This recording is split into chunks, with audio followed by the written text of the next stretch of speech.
Welcome to the Ari Hoffman Show on Talk Radio 570 KVI, your home for the politically homeless, streaming live at KVI.com and on the KVI app. If you want to be part of the most dangerous show on the airwaves, call or text the Warrior Injury Law Studio line at 206-421-5757. That's 206-421-5757. Coming up this hour, is the Pacific Science Center closing? And is it because of shenanigans at Seattle Center? But before we get to any of that, time for your daily dose of adrenaline. You want me to stick this into my heart? Are you f***ing nuts? We talk a lot about the Parents' Bill of Rights. We talked a lot about the initiative, the Parents' Bill of Rights. And one thing the Democrats keep saying is, nah, that can't happen. Nah, that's not going to happen. No, you Republicans are crazy. And you know what? We know how to take care of your kids better than you do anyway. You don't know what you're talking about. One of the worst headlines I have ever seen from the Seattle Times, because they know what they are doing, and we spent, an hour yesterday ripping them on this show? Headline, Washington initiative takes aim at Parents' Bill of Rights changes. Do you see how they phrase that? They're phrasing that to be like, this initiative is going to take away your parental rights. That's how they phrased it, even though it's trying to restore your parental rights. That's what Brian Haywood and Let's Go Washington are trying to do. They're trying to fix this by filing a new initiative. We got to do this all over again to restore the rights that the Democrats are taking away from parents. And if they ever say again, oh, well, that's never going to happen. That's not going to happen, even though we have story after story after story after story after story. I want you to tell them this one, which I saw last night. This did not happen in Seattle. This happened at Columbine High School in Colorado. Yeah, that Columbine High School. When I saw it, I had to go back and double check if we're talking about the same place. And who's the source on this? It's not Fox. It's not Daily Wire. It's not Ari Hoffman. It's nobody in conservative media. Here's the source. CBS News. Most definitely not in my little black book of the right-wing media conspiracy. This story is every parent's worst nightmare. This story is the worst-case scenario and why we need the Parental Bill of Rights. Follow the story. Listen, I'm going to read from the CBS reports and listen for the buzzwords, which you will know and recognize. The Jefferson County Sheriff's Office in Colorado has launched a criminal investigation at Columbine High School. It comes after a CBS Colorado investigation found school officials falsely claimed a student was homeless so she could move in with a teacher. But that may have not been the only motivation. Jefferson County receives hundreds of thousands of dollars for students who are homeless. The district insists the decision had nothing to do with money. But the more homeless students a school district has, the more funding it is eligible for.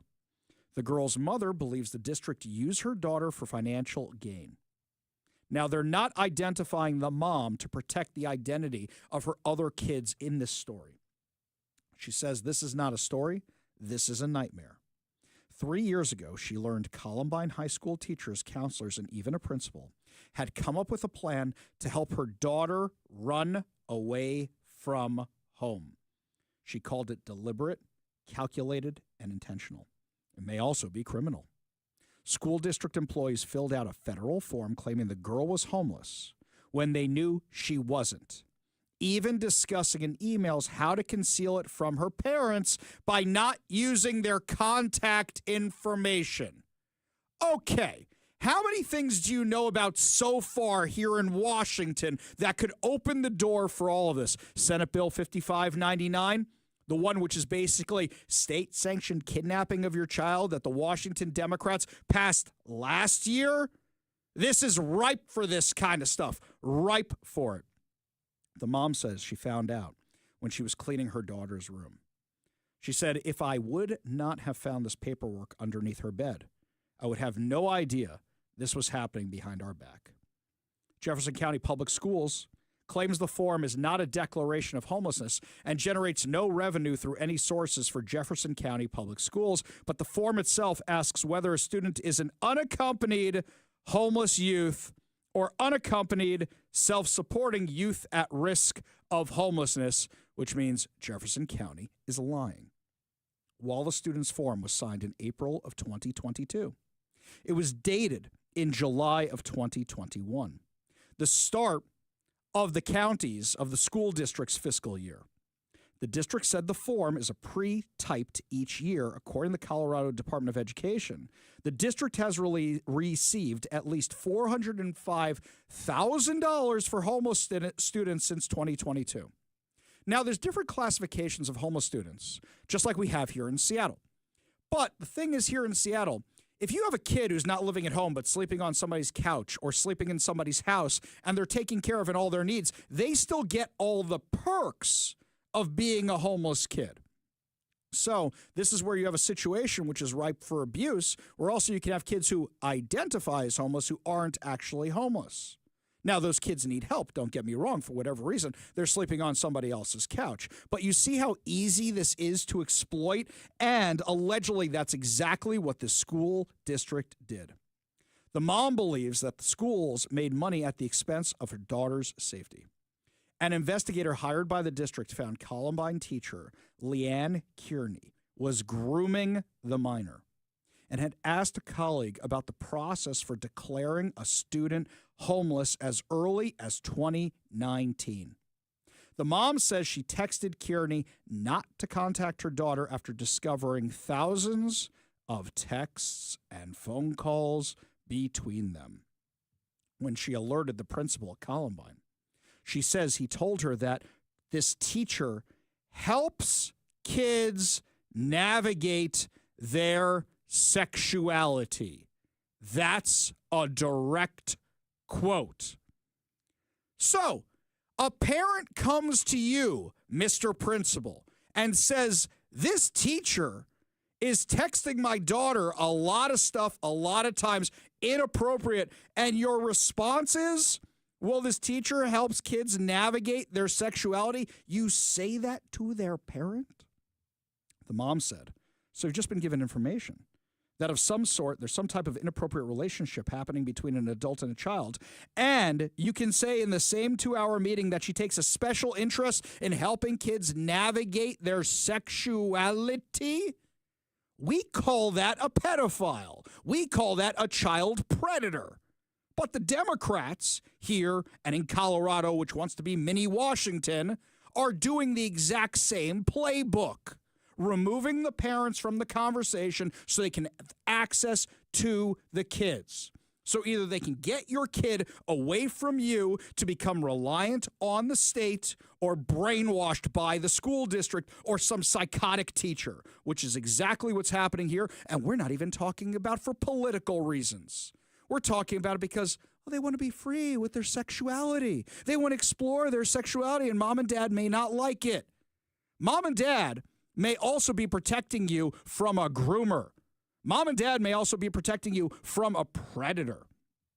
The investigator hired by the district says Principal Scott Christie showed a lack of urgency, possibly a lack of memory, and a lack of follow-up, which means he had no problem with it whatsoever. He says Christie saw the texts and calls as a boundary issue, didn't tell Kearney to stop, and because Kearney was on military leave at the time, believed the investigation could wait until she returned in 6 months, despite a report indicating the relationship between the teacher and the student may have turned sexual. The mom says, after her daughter turned 18, she moved in with another teacher while Kearney was deployed and then went missing, months later turning up in California with Kearney. She says 10 school officials, who, by the way, are all mandatory reporters, helped her daughter run away with a predatory teacher instead of alerting social services as required by law. You realize here in Washington, you don't have to be informed anymore. You realize here in Washington, they don't have to tell social services. They got Senate Bill 5599. And if the kid wants an abortion, or the kid wants to trans themselves, or anything else, or the kid just disagrees with mom and dad or something, they can now become a ward of the state, taken care of by the state, be removed from your home, disappear from your home, and you have no rights whatsoever. You won't even know. Listen to what the mom said, and tell me if this rings true with you here in Washington. What they ultimately did was stripped away our parental rights, inserted themselves as surrogate parents. And if you did this once and there are no consequences, you're fully capable of doing it again. Important point. We know of one student that this happened to. How many more might this have happened to? The mom says she and her husband had to push for the school district to launch the investigation and then push the Colorado Department of Education 2 years later to revoke the Kiarney's teaching license. She says the district's chief legal counsel called the case egregious and yet told her she couldn't help ensure Kiarney didn't teach again.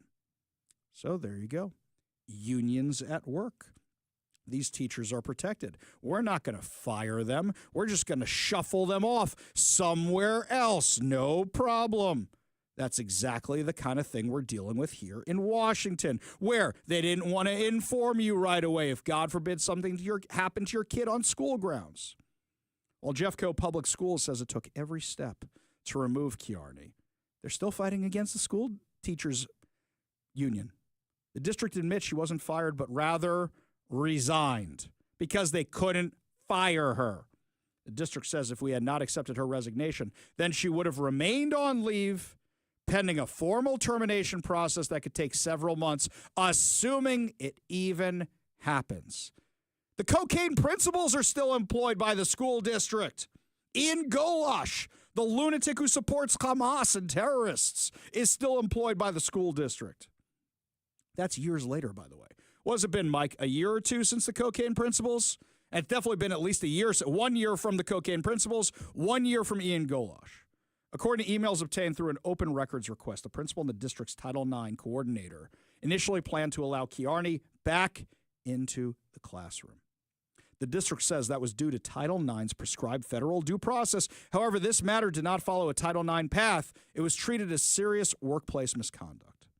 The district has now decided to conduct an after-action review 3 years after the mom first alerted the principal. So an after-action review. What do we do wrong here? Well, where can we improve? Okay, let's do that. Put in a file somewhere. That's what an after-action review is. Do you know why they finally are taking this seriously? And I give full credit to CBS. Let me read this paragraph again, not leaving out the last sentence. The district has now decided to conduct an after-action review 3 years after the mom first alerted the principal and 4 days after CBS Colorado's initial story. So now it's in the media, now it's in the press, now they have to deal with it. Didn't matter that the teacher may have been having a sexually inappropriate relationship with a student. Didn't matter that their own teachers helped this kid run away from home. Didn't matter that they were concealing where this kid went. Didn't matter the text messages, the emails, the calls. None of that mattered. Didn't matter that they might have been defrauding aid meant for homeless people. None of that mattered. Got to protect the teacher. Principal Scott Christie told the investigator he counsels students on their sexual orientation. Does your kid principal discuss sexual orientation with your kids? Okay, can we go back in time for a second and maybe tell an embarrassing story or two? My sex ed classes growing up was basically two parts because I went to a Jewish school. First, you got the rabbi. And the rabbi came into the room and says, here's all the Jewish things you need to know, and we all giggled through it. Then you got the gym teacher. Your gym teacher discussed the sex ed with you, the biology with it, and at some point you had biology class where you learned about this stuff from the biological standpoint. Does that about sum it up for you guys as well? Yeah, the gym teacher, I think, gave us deodorant. I know some other gym teachers give out other things, but in the Jewish schools, we got deodorant. He's like, you all stink. Bye-bye. Okay, so that's it. That's it. This is what the school principal is discussing with students their sexual orientation? What the hell is wrong with these people? And why would you want to do that? I'm going to say this for those of you who don't have children out there. I did not want to have the talk with my kids. It's weird, and they're still my kids. But you know when I knew I had to have the talk with my kids? When they're going to sleepaway camp, because they're gonna learn it from somebody else. It might as well be me. We don't want to have the talk. That's the most awkward talk in your life. And if you haven't had the talk, go watch the first American Pie movie with Jim and his father. And you can watch it for yourself, how awkward that is. But that's a dirty, filthy movie, and children should not watch that movie. It's very funny, though. So, he said he counsels students on their sexual orientation and says the girl didn't think her parents supported her being a lesbian. At minimum here, hey, Mom, Dad, I've got, Christy in my office or whatever her name is, and, maybe we should have a... You shouldn't be even doing that. You shouldn't even be doing that because you never should have had the conversation. He said he didn't ask... by the way, why isn't she having this conversation with the health teacher? Why is she having it with the principal? There's a lot of questions here. He said he didn't ask the parents about it because he was worried the girl would be resentful. Christy also didn't respond to a request for an interview. The mom says nothing has or ever will change the unconditional love we have for our daughter. Nothing. She was failed by Jeffco schools, her predatory teacher, and 10 mandated reporters. But she will never be failed by her family. We have been fighting for her every day for 3 years, and we will never stop. This story is almost the worst case scenario. Alleged possible sexual misconduct. But still, the kid ran away from home. Still, they're trying to convince the kid to be a lesbian. Still, they're trying to possibly rip off money from Homeless Inc. or whatever it is out there. And the mandated reporters were all in on it. All in on it together. You know what would have been the worst case scenario? The worst case scenario was the kid would have been raped, kidnapped and being raped, and gotten pregnant, and then they did an abortion. And then they were living on the streets after the teacher kicked them out or whatever the case. That's the worst case scenario. But everything the Democrats are doing in Colorado, everything the Democrats are doing here in Washington has made a story like this possible. Teachers are supposed to be the ones looking out for the absolute best interests of the kids. Your job is to educate them. Your job is to keep them safe. Your job is to train little adults. Teach them the Pythagorean theorem. That's your job. Your job is not to talk to them about their sexual identities. And you should ask yourself why any teacher would want to talk to anybody about their sexual identities. And I say this as somebody who ran a youth organization for years, where my rule with the kids was, I don't want to hear about your teenage drama. I don't want to hear about it. You're dating you. I may make fun of you a little bit about it, but I do not want to hear about it. I don't want to deal with your teenage drama. Not at all. You should ask yourselves why these teachers want to talk about sex with minors. You should ask why they want to talk about sex with your kids. You should ask why they want kids to move into their house, why they're doing all these texts and phone calls and everything else with your kids. Obviously, this isn't kosher. And this is exactly what has been opened up for predators here in Washington. And we did another story yesterday of yet another teacher who had to plead guilty because of all the nasty stuff they did to kids and didn't get jail time, which means they're out in the community. And I didn't see if they had to register as a sex offender either. I think Mike and I did the math yesterday. That was like the 12th or 13th teacher we had reported on just this year. Those are the ones we know about. The Democrats have opened up the doors here in Washington, in Colorado, in other places of the country to let predators access your kids. And Seattle Times, you should be ashamed of yourself because you're helping. As if there wasn't enough wrong with the Seattle Times. You're making it look like Let's Go Washington and the people gathering signatures who are fighting for parents' rights are the ones trying to undo parents' rights. I'm going to fight even harder for parents' rights this time. When Let's Go Washington gets the whole operation organized, I think they collected 500,000 signatures last time just for this initiative. No. We need a mandate. We need 1 million signatures. We need 1 million signatures. And I know you only need 400,000 or whatever it is to qualify for the ballot. I will not stop until we have 1 million or we reach the deadline. You want to be part of this effort? I want to know how you feel about this after hearing a story that psychotic. Because I can see this happening here in Washington. It probably already has happened here in Washington. We've covered stories with aspects of this happening here in Washington. This is absolutely insane.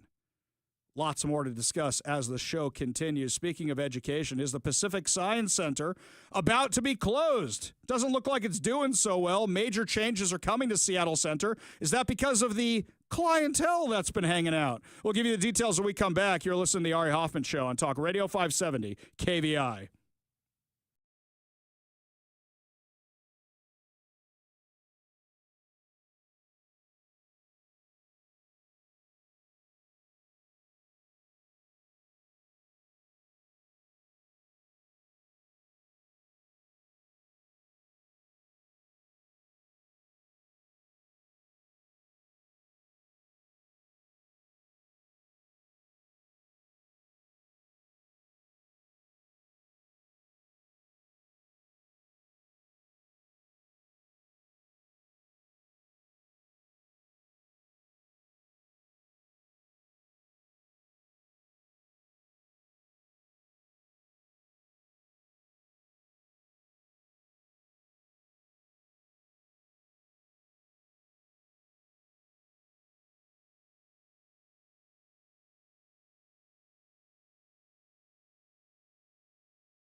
I saw the story from GeekWire, not normally an outlet we quote things from, but it says Seattle is a world-class tech hub, but the city's Pacific Science Center, a nonprofit dedicated to inspiring the next generation of innovators, is fighting to stay afloat.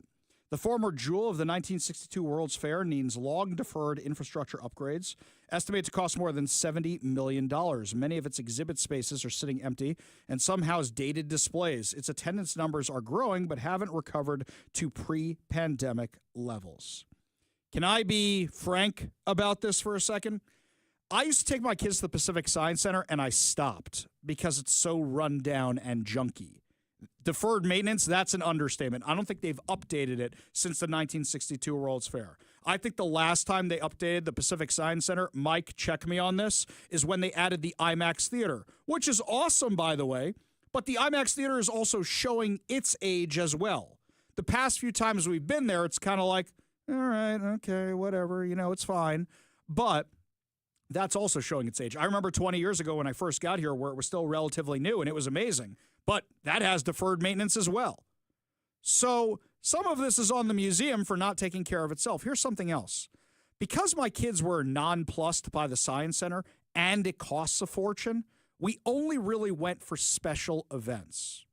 So they had a Star Wars science exhibit that came to town. We went to that. They had a Lego thing that came to town. They had the Spy Museum exhibit that came to town. We went to that.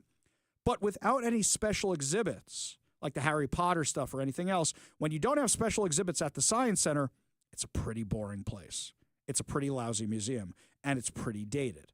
And I say this as a guy who loves museums, as a guy who likes to go to museums. I know, we've been bashing the Klondike Museum, and now we're bashing the Pacific Science Center. You may think I just don't like museums. I love museums. Love museums. I just wish they were better. You also, this thing, the Pacific Science Center, is an absolute fortune and isn't part of a lot of affiliate programs, which you get around the country that gets you into other science centers. I know it's part of one or two, but it's just not the same. So it needs all this money being spent on it, but I got to ask you a question. Is this a worthwhile investment? $70 million? Because you know what's going to happen, right? They're going to go the city for it. They're going to go the state for it. So because they haven't done the maintenance, because they haven't done what they need to do to fundraise to keep this place in better shape, because they haven't brought in interesting exhibits, they're going to go asking for your taxpayer dollars.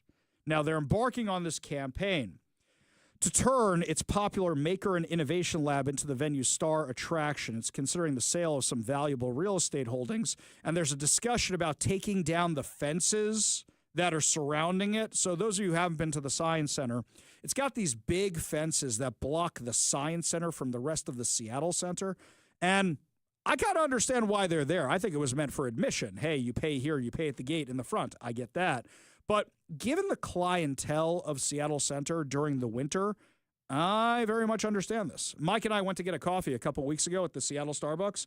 Mike, was every table in the food court occupied by a homeless person or only like 50% of them, right? Yeah, that's what it was. It was a big chunk of them. I remember that. Yeah, it was enough to where it's like I get my coffee and kind of hold it close to my chest a little bit. I'm like, can we go? Yeah, that's what it was like. Like, I didn't want to visit the hockey store. I didn't want to go to the Kraken store. I just want to be, let's kind of go. Though I did have to stand in front of the Big Mike sandwich shops for obvious reasons. But we didn't stick long enough to get a photograph. No. So it's like, can we just go? Yeah, exactly. It was like, we just want to get out of here. And by the way, during the summer, they have all spring, summer, all these events, even Christmas time, all these events, the train stuff. But right after the holiday season, the homeless move into Seattle Center. And you know what? I love our Seattle landmarks. I love Seattle. And the problem is we don't take care of anything. It seems like the only thing Seattle's interested in is tourist season. Oh, it's cruise season. We need to spruce everything up. Oh, it's the holiday season. We need to clean everything up. Oh, it's election season.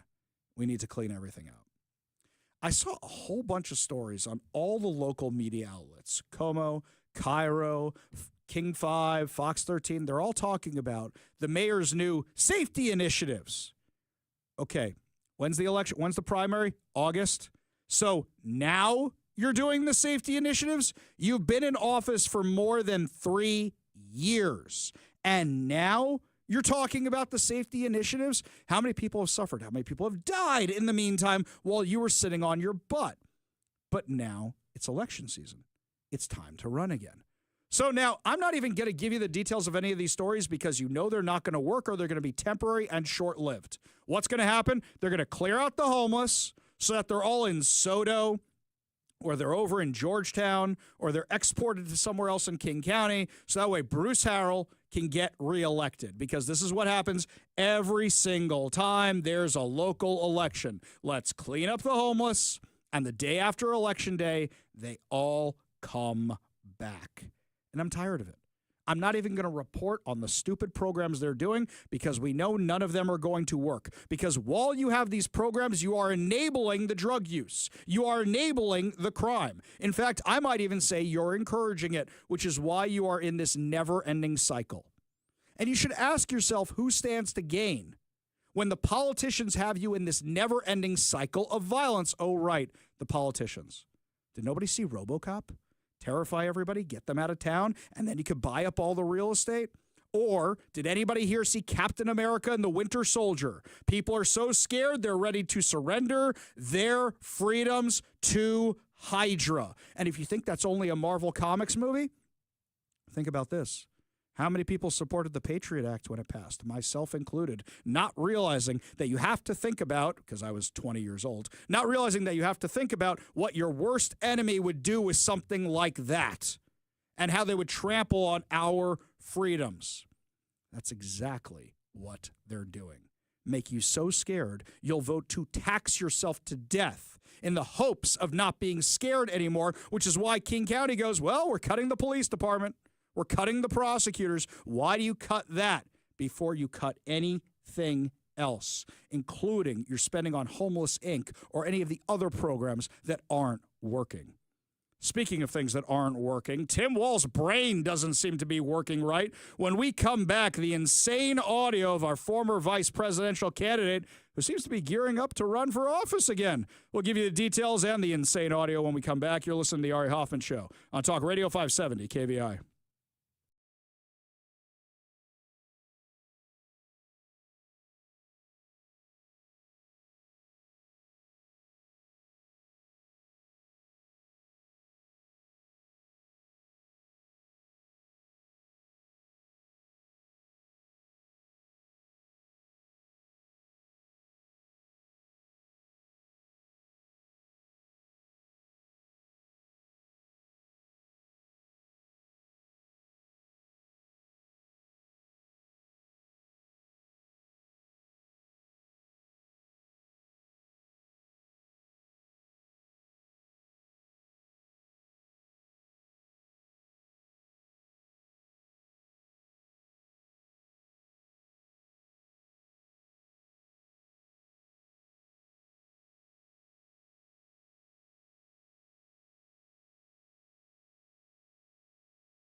So Tim Walz is trying to make a name for him. Tim Walz? Now that's a name I've not heard in a long time. A long time. Okay, it wasn't that long. I mean, Tim Walz was running for vice president. Man, it just seems like a long time. You know why? Because it seems like Trump's been in office for like 2 years at this point because of how much news has been coming out of this White House. But Tim Walz is clearly going to try and run for president in 2028. Oh, please, God, let him run for president. Please, please, please, please let him run for president. Here's him giving... Exactly. Then we have that ready to go. Why? This is a speech he gave yesterday. Now that's a name I... Oh, wait, no, that's Obi-Wan Kenobi. That's not a speech. Here we go. Here's what he said yesterday. Saying on my phone, I don't know, some of you know this on the iPhone, they've got that little stock app. I added Tesla to it to give me a little boost during the day. 225 and dropping. So,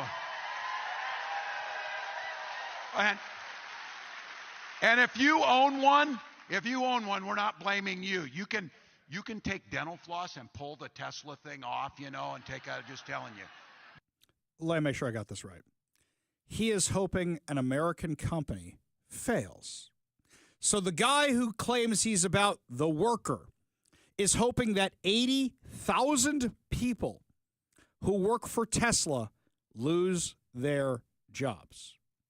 And he's saying this to criticize Elon Musk, who just brought back the astronauts Joe Biden left behind, and is trying to save socialist programs like Medicare, Medicaid, and Social Security.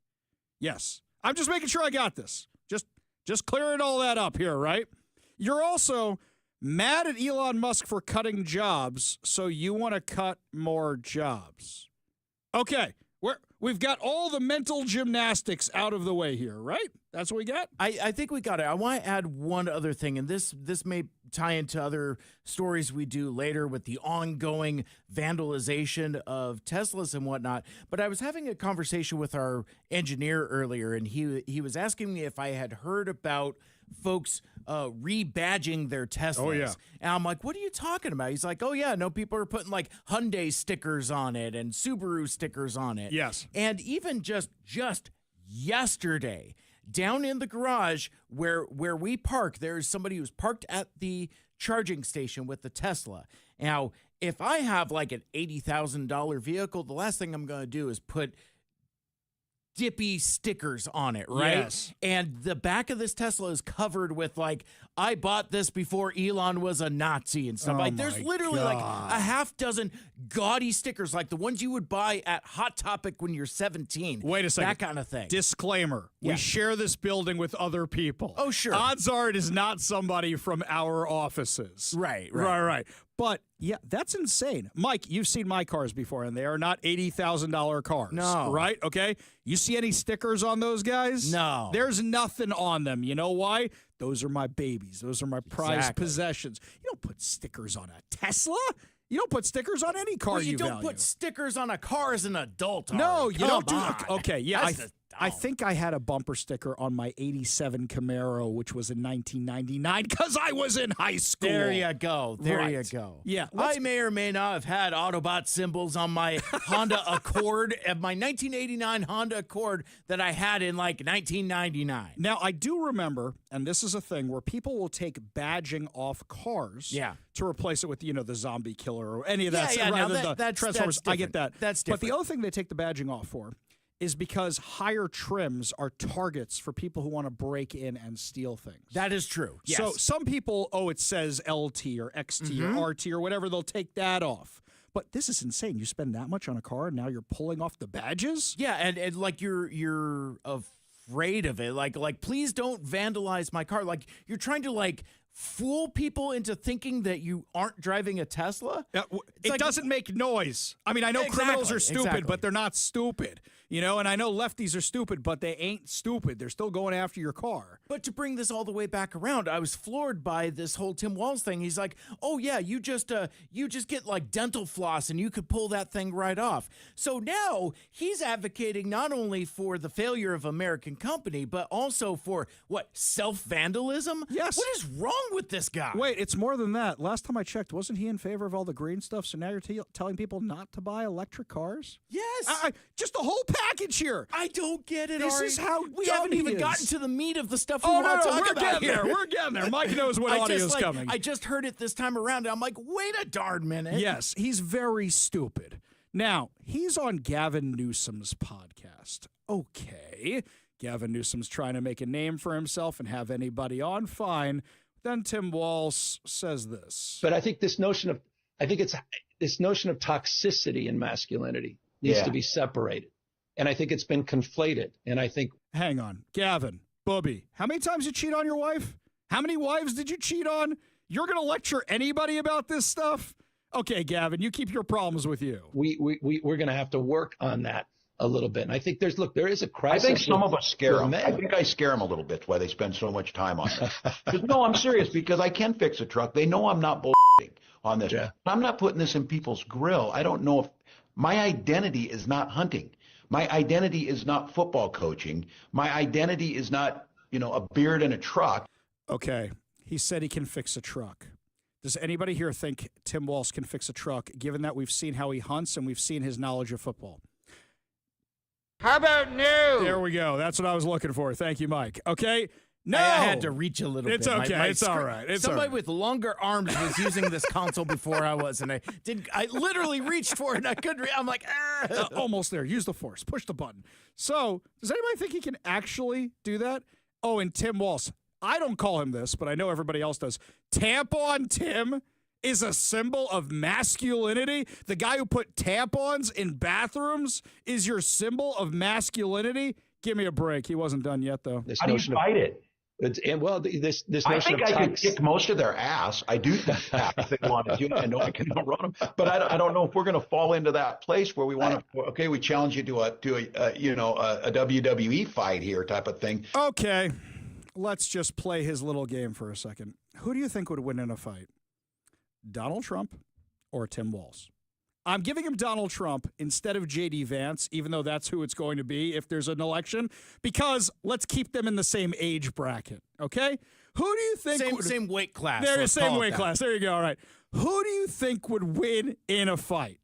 Donald Trump or Tim Walz? Text your answers to 206-421-5757. That's 206-421-5757. I would like to add, and I'm not trying to tip the scales. We all know who our audience is going to vote for, but Yeah. I will remind you that Donald J. Trump is in the WWE Hall of Fame. Forgot about that. Lest we forget, a Hall of Fame wrestler. Yes, and I will remind you of that for those of you who say, oh, Tim Walz has military experience. We all know about his military experience, and I don't think it's fair to put him up against J.D. Vance, the actual Marine, not the guy who lied about his different ranks and things like that. So we'll just put him with Donald Trump, and you tell me who you think comes out ahead. The White House wasn't putting up with this nonsense. And Caroline Leavitt is amazing. I love this woman. Listen to what she said about this whole interview. Tim Walz, Governor Walz, saying last night he frequently checks Tesla stock. In doing so, to quote, give me a little boost during the day. How should Americans view politicians who take pride in the downfall of an American car company? I think that's quite sad, but I think Governor Walz unfortunately is living a sad existence after his devastating defeat on November 5th. Boom. Mike, can you please add the Thug Life ending to that clip? Because I have a feeling we're going to need it a whole lot more when election season rolls around. Appreciate it, Mike. Thank you very much. When we come back, my friends, lots more to discuss, including how the mayor of Newcastle destroyed a pride activist who wanted to hang up the pride flag instead of the POW MIA flag. That awesome audio for you when we come back. You're listening to the Ari Hoffman Show on Talk Radio 570 KVI.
You guys are too funny. These texts are incredible. Who would win in a fight, Tim Walz or Donald Trump?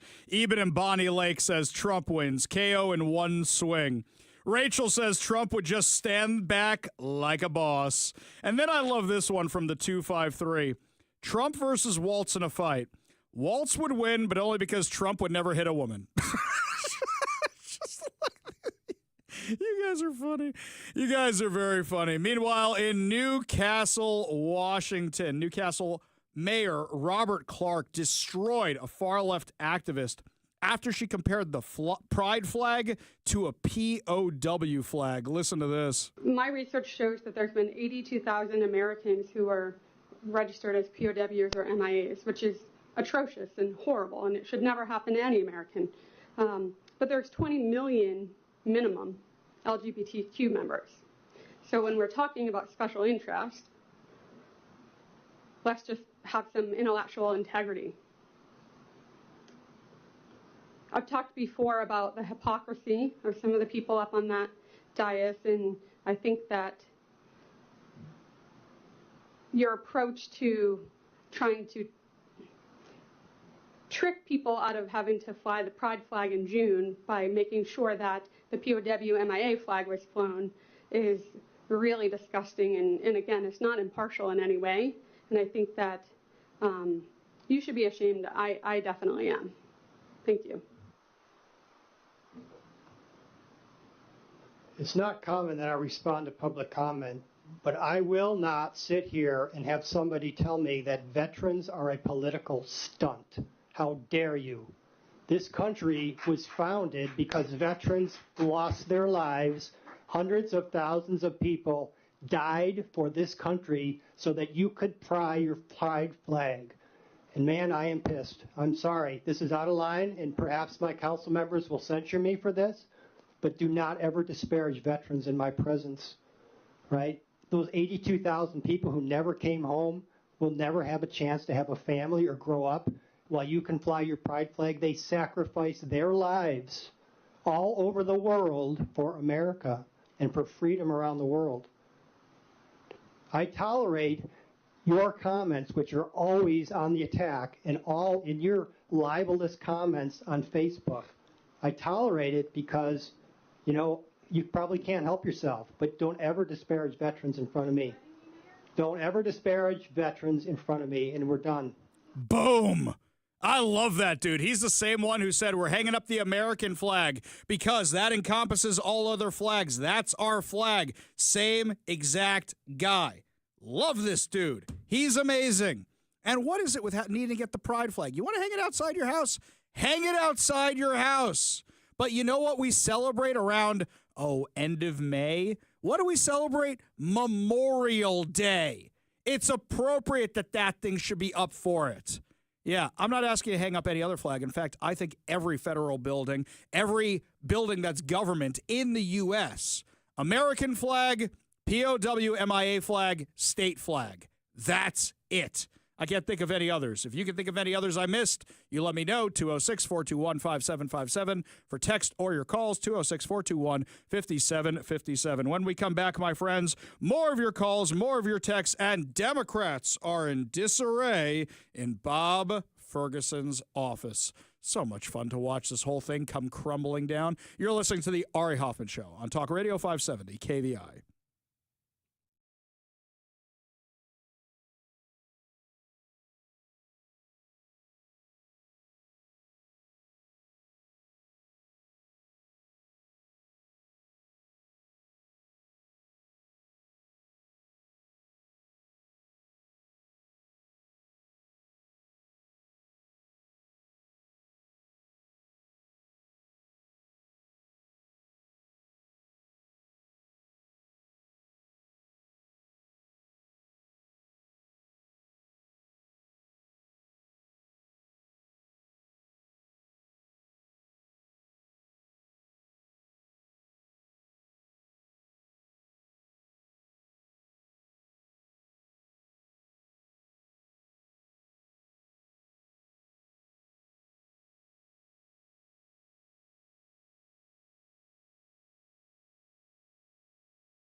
Welcome to the Ari Hoffman Show on Talk Radio 570 KVI, your home for the politically homeless, streaming live at KVI.com and on the KVI app. If you want to be part of the most dangerous show on the airwaves, call or text the Warrior Injury Law Studio line at 206-421-5757. That's 206-421-5757. Coming up this hour, money is disappearing from a Muslim nonprofit with ties to terror. Where's Doge when you need him? But before we get to any of that, my friends, it is time for Talk Radio 570 KVI's Golden Age of America contest. I can proudly proclaim that the Golden Age of America is upon us. That's right, my friends. The Golden Age of America, I call it. It's begun. So it's the Golden Age of America, and that's what it's going to be. This will be America's new Golden Age. But we're going to usher in a new Golden Age of American success. You're having too much fun over there just pushing those buttons. You got too much Trump in there. Yes, okay. So it is your chance to win $2,025 and a $50 Daniel's Broiler gift card. Now, when I give you the keyword, all you have to do is text in the keyword. Do not text in your name. Do not text in your address. Do not text in your phone number. I'm married. Do not text in anything else except for the keyword. If you win, we will find you.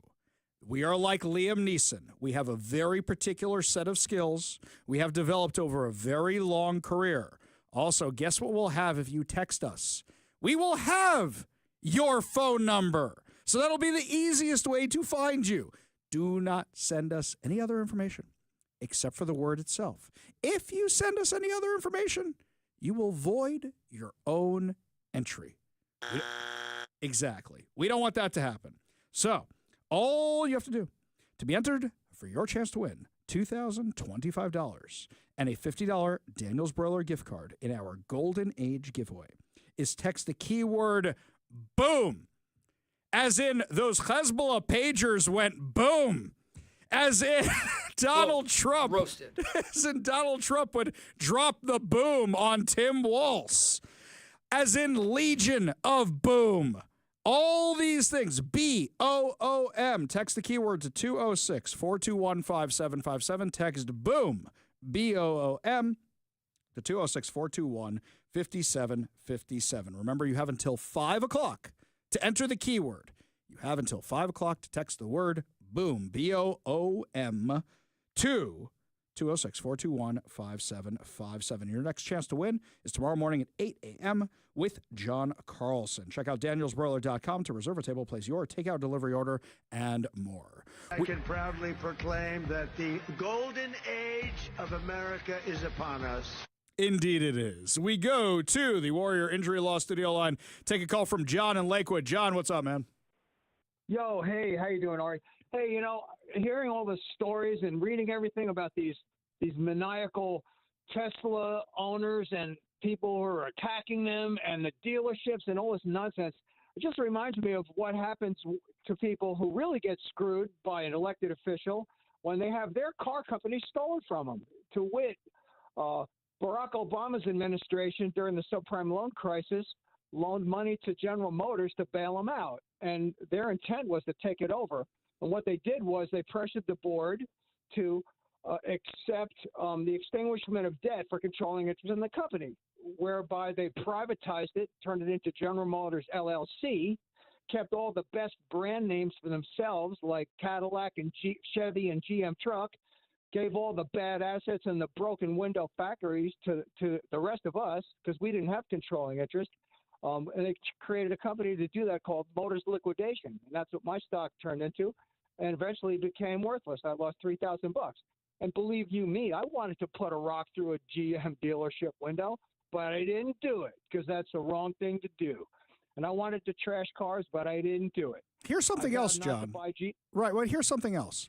When we didn't like Bud Light, were there any reports of anybody vandalizing Bud Light aside from ones they had bought? The only one I can think of is Kid Rock buying cases of beer and shooting them in his own backyard, which is were people shattering Bud Light signs? No, they just weren't going. What do we remember from that time? You saw the Bud Light stands at the sports stadium, and there was nobody there. You saw the Bud Light pricing in grocery stores coming down. Nobody's lighting Bud Light factories on fire. Yeah, exactly. And it's just, remember when Pabst Blue Ribbon was bought by the Russians a number of years ago? Mm-hmm. And the worst thing I saw was people pouring kegs of it into the street. Like, we're not going to let those Russians we're not going to drink Russian beer. That's all they did. Yeah, you know? exactly. I never called for cancel culture. You know, I told people about my experience, but I didn't buy GM, and I didn't, didn't do damage, and that's what so disgusts me about these people. Well, don't worry, my friend. Instead of GM, you can go to our friends at Renton, Chrysler, Dodge, Jeep, Ram, and you can pick up something down there. So you can have a car. You can have a car that matches mine, my friend. Well, I'm a Mopar guy. There we go. That's what we're talking about. It's a wonderful car, slant six. Oh yeah, beautiful car. Yeah, John, appreciate the call, buddy. Appreciate the perspective. Appreciate it, bro. Yeah, appreciate you being part of the show. You want to be part of the show? Give us a call or a text at 206-421-5757. That's 206-421-5757. Well, my friends, things are not so great in Bob Ferguson's office. Yeah, it's not my name. All right, Turd Ferguson. So Bob Ferguson puts out a tweet. Is this yesterday? Today's the 19th? That's yesterday. Yes, March 18th. Puts this out yesterday morning. You ready for this one? I'm going to read it to you. President Trump is attempting to assert wartime powers without a congressional declaration of war. The Alien Enemies Act was last invoked in World War II as the legal authority for the shameful internment of non-citizens of Japanese, German, and Italian descent. Hang on, which party signed that order? Which party did that? Just trying to remember. Ah, yes. FDR, well-known Republican, right? Even though a federal judge issued an emergency and temporary halt, President Donald Trump's effort to seize powers only granted in war, he's not giving up this effort. This is not normal, and it's not okay. I know Bob Ferguson went to private schools, and his kids go to private schools and such, but I would assume his reading comprehension would be a little bit better. Shall we go to the Alien Enemies Act? I have it right here. Chapter 3, Section 21, Restraint, Regulation, and Removal. Whenever there is a declared war between the United States and any foreign nation or government, okay, he got that part right, or any invasion or predatory incursion is perpetrated, attempted, or threatened against the territory of the United States by any foreign nation or government, and the president makes public a proclamation of the event. All native citizens, denizens, and subjects of the hostile nation or government, being the age of 14 years and upwards, who shall be within the United States and not actually naturalized, shall be liable to be apprehended, restrained, secured, removed as alien enemies. We have a war on terror, right?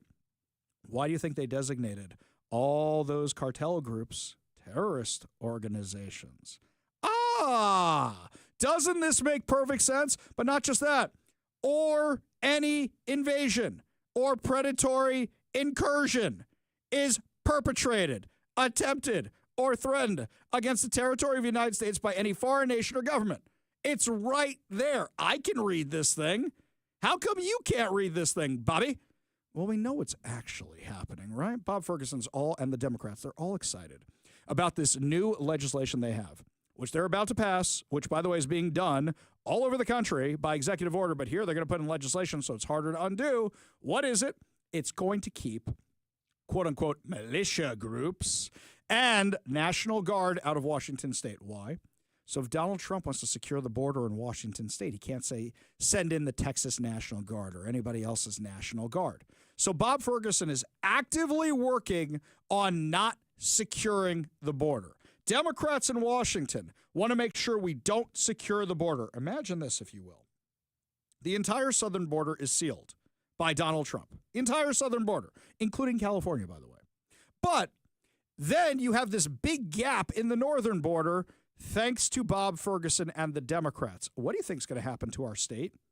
Especially when other states are deporting their illegal immigrants. They're all going to end up here.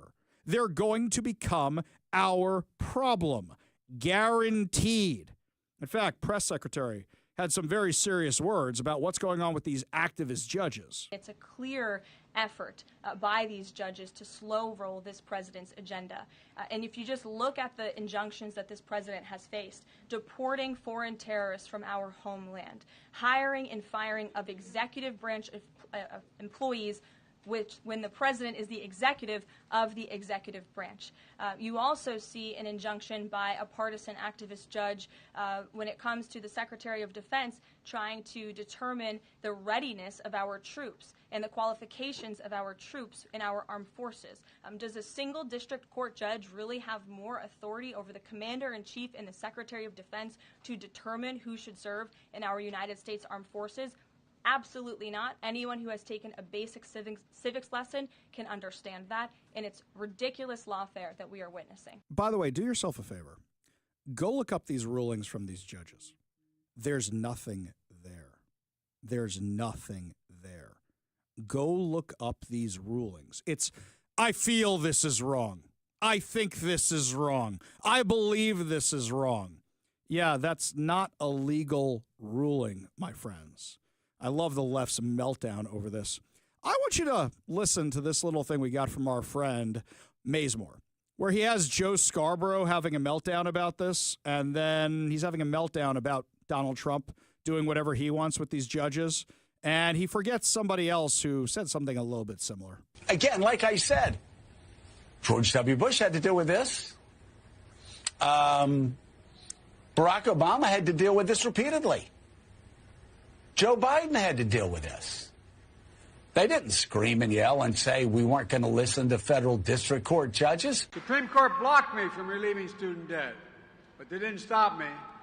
So far, I've relieved student debt for nearly 5 million Americans. A significant number are black borrowers.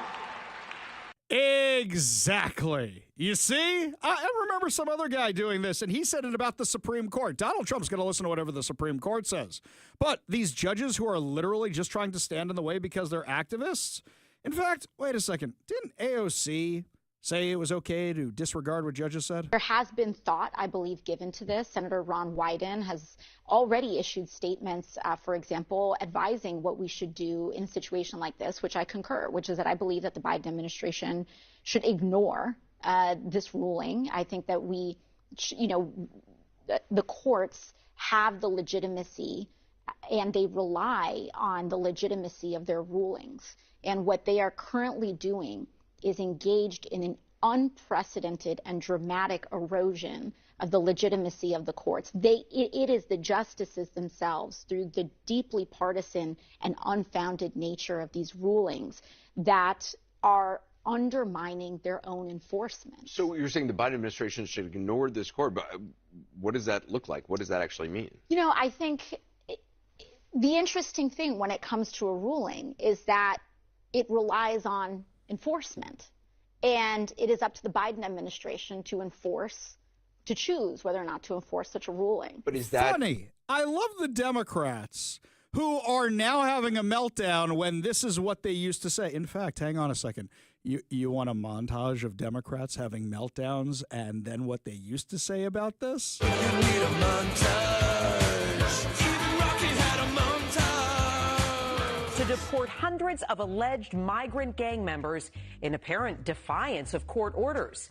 News 4's Chris Jose explaining why the ACLU is now warning that the country is nearing a constitutional crisis. There was this back and forth about the power of the presidency versus the power of the court. That's really the makings of a constitutional crisis we're seeing on display here. The Trump administration seems to be basically saying the federal court should stay out of their business. But of course, our entire country is premised on the idea that we have three equal branches of government, and both Congress and the president will listen to the federal courts. We were very concerned that the administration just simply ignored, violated the court's order to turn their planes around. They're basically just saying, don't interfere with us. But I felt like, although a lot of people throw around the term constitutional crisis, we were moving in that direction if the administration is really not going to allow federal courts to do their job. Supreme Court blocked me from relieving student debt, but they didn't stop me. So far, I relieve student debt for nearly 5 million Americans. This is not America. What you saw by that one judge in that one court in that one state, that's not America. I think we've been preparing and anticipating for there being these egregious overreaches by members of the judiciary appointed by a right-wing Republican Party whose goal for a very long time was to just pack these courts with partisan judges, often underqualified or completely unqualified for their role. And so there has been thought, I believe, given to this. Senator Ron Wyden has already issued statements, for example, advising what we should do in a situation like this, which I concur, which is that I believe that the Biden administration should ignore this ruling. I think that the courts have the legitimacy and they rely on the legitimacy of their rulings. And what they are currently doing is engaged in an unprecedented and dramatic erosion of the legitimacy of the courts. It is the justices themselves, through the deeply partisan and unfounded nature of these rulings, that are undermining their own enforcement. My view is President Biden and the Food and Drug Administration must ignore a nationwide injunction from Judge Kazmierek. Sound familiar? I seem to remember them all saying it was fine when their guy was in the Oval Office. You remember that? So Bob Ferguson has a reading comprehension problem. And he's really mad at Donald Trump. And he's obsessed with Donald Trump. By the way, you know who's most obsessed with Donald Trump? Jay Inslee. So I didn't realize this. Jay Inslee's private account, his private Twitter account, went active again. He used to only go active for elections, but now, since he doesn't have the governor's account anymore, all he does is tweet all day. Seriously, that's all he does. And do you know what word is in every single tweet? Trump, Trump, Trump, Trump. The guy's in love with him. Dude, you're not going to be president. Deal with it. I know you ran and got like 0.0, but things ain't looking brighter for you, my friend. They just ain't. Well, things ain't looking too good for Bob Ferguson either. Fox 13 has a report on disarray in his office. Some lawmakers in Olympia say the challenges over the budget deficit is causing major clashes on policy. And what's even more notable is that some of the disagreement is coming from the governor and those in his own party. Also making headlines on Fridays that Governor Ferguson's top liaison between him and lawmakers abruptly resigned. The departure of Governor Ferguson's legislative director comes at a time when the Democrat governor and some Democrat lawmakers do not see eye to eye on how to balance a budget deficit, which is now estimated at $15 billion over the next 4 years. No exact reason was given for Joyce Bruce's resignation. However, the Seattle Times did quote a letter from Bruce, which said in part, "I have concluded that it is in my best professional and personal interest to step away at this time." On a separate but possibly related matter, Bruce's resignation comes weeks after House Democrats made an unusual move to bar the governor's designees from freely entering the House chambers, which has been a long-standing privilege. Fox 13 reached out to Representative Joe Fitzgibbon, who is the House Majority Leader. Fitzgibbon is denying that the move was in any way a strike against the governor's office, saying it came down to wanting a better way to manage the flow of people coming and going from the chamber. Fitzgibbon also emphasizing that the governor can enter at any time and also can provide a list of staff he wants in there. But from behind the scenes, the tension is palpable, according to Republican Chris Corey, saying, quote, "The Democrats' decision to restrict Governor Ferguson's access to the House chamber wings is like a mad teenager slamming the door on their parents.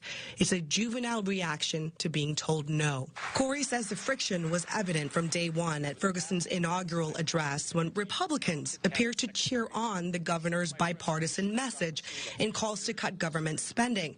Some Democrats were visibly not impressed, considering top leaders in the party are pushing for taxes, especially on the wealthy, to cover the budget deficit.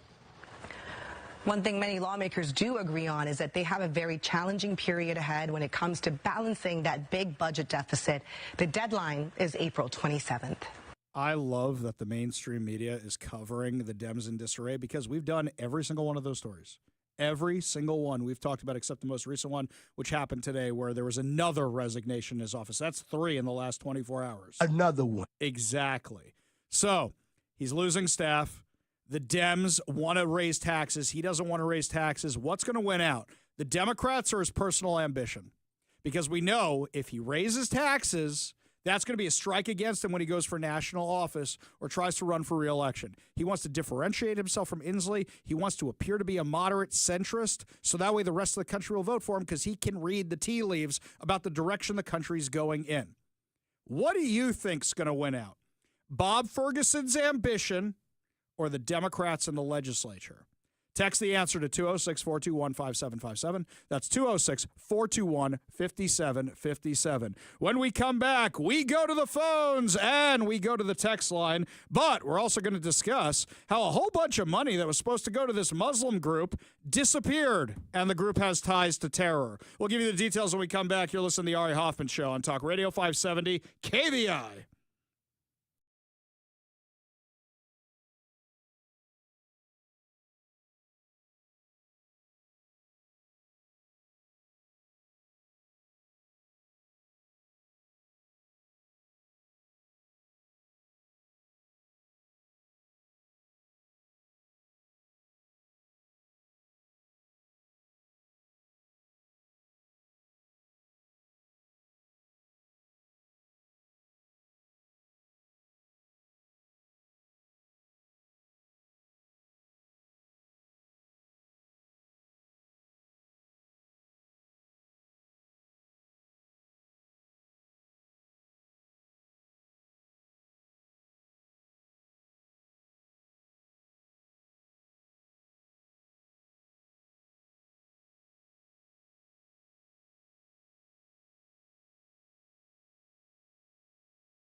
Welcome back to the Ari Hoffman Show. Just a reminder, coming up at 5:45, your chance to win fantabulous prizes, including a $50 Daniel's Broiler gift card, tickets to the Washington State Spring Fair, plus so much more. Yet another reason to always keep your radio tuned to 570 KVI. Left on your dial, always right on the issues. You can also stream us, KVI.com, download the KVI app, and, of course, subscribe to us on whatever your preferred podcast platform is. We go to the Warrior Injury Law Studio line. Take a call from Roy in Yelm. Roy, what's up? Hi, Ari. How you doing? I'm peachy, man. What's up? Hey, great. Hey, I called in reference to a congressional bill that it basically was submitted to Congress, H.R. 1400. And what the bill basically is proposing is to give VA benefits to veterans who are exposed to ionizing radiation and hazardous chemicals at the Nevada Test and Training Range. Currently, they're not covered because DOD, a lot of these guys were at classified locations, some were unclassified. But the Nevada Test and Training Range surrounds the Nevada Test Site where they blew off the atomic bombs. Sure. And the only separation between them is a barbed wire fence to stop the radiation.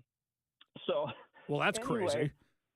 Oh, it is. That reminds me of the guys putting on sunscreen in Oppenheimer because of the nuclear blast when they were watching it. Oh, that's right. Down in Las Vegas. Yeah, exactly. Yeah. Anyway, the Department of Energy in their documents lists the Nevada Test and Training Range as being part of the test site. So when radiation falls, then if it falls on the NTTR, it was considered on range.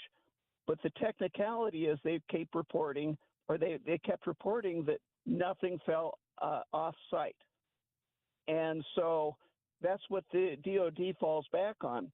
Now, they've compensated people that worked at the Nevada test site. They've compensated civilians in the area. The military, back when Bill Clinton signed legislation, the military says we'll take care of it, but they never have. So we've got tons of veterans. Well, let me put it this way. Out of the veterans we've managed to track down, 1/3 of them are now dead. And of those that are still alive, a lot of them are either have had cancer or suffering from cancer or other hazardous material exposure. This is awful, and I'll tell you something, is that I've heard from people in the Navy, including my own grandfather, who was telling me stories about when they used to park ships to measure radiation. They're like, just close the hatch, you'll be fine. Can you do me a favor, Roy? Do you have email? Yeah. I sure do. Can you do me a favor? Can you drop me an email on this? Because it's personally important to me. So if you could email me, ari@kvi.com. That's ari@kvi.com, the information on this legislation. I'd like to do some research on it, okay? Hang on one sec. Let me get this paper up. No problem. Yeah, it's real easy to remember, ari@kvi.com, okay? ARI@kvi.com. There you go, my man. All right, so you send that on over. So it's my name and the station, ARI@kvi.com. You just send that on over, and I'll take a look at it, okay? Okay, appreciate it. Y'all take care. All right, thanks so much, Roy. Appreciate you being part of the show. And I'll make that offer to anybody. You have a story you want us to look at? The worst thing that happens is I say, got it already.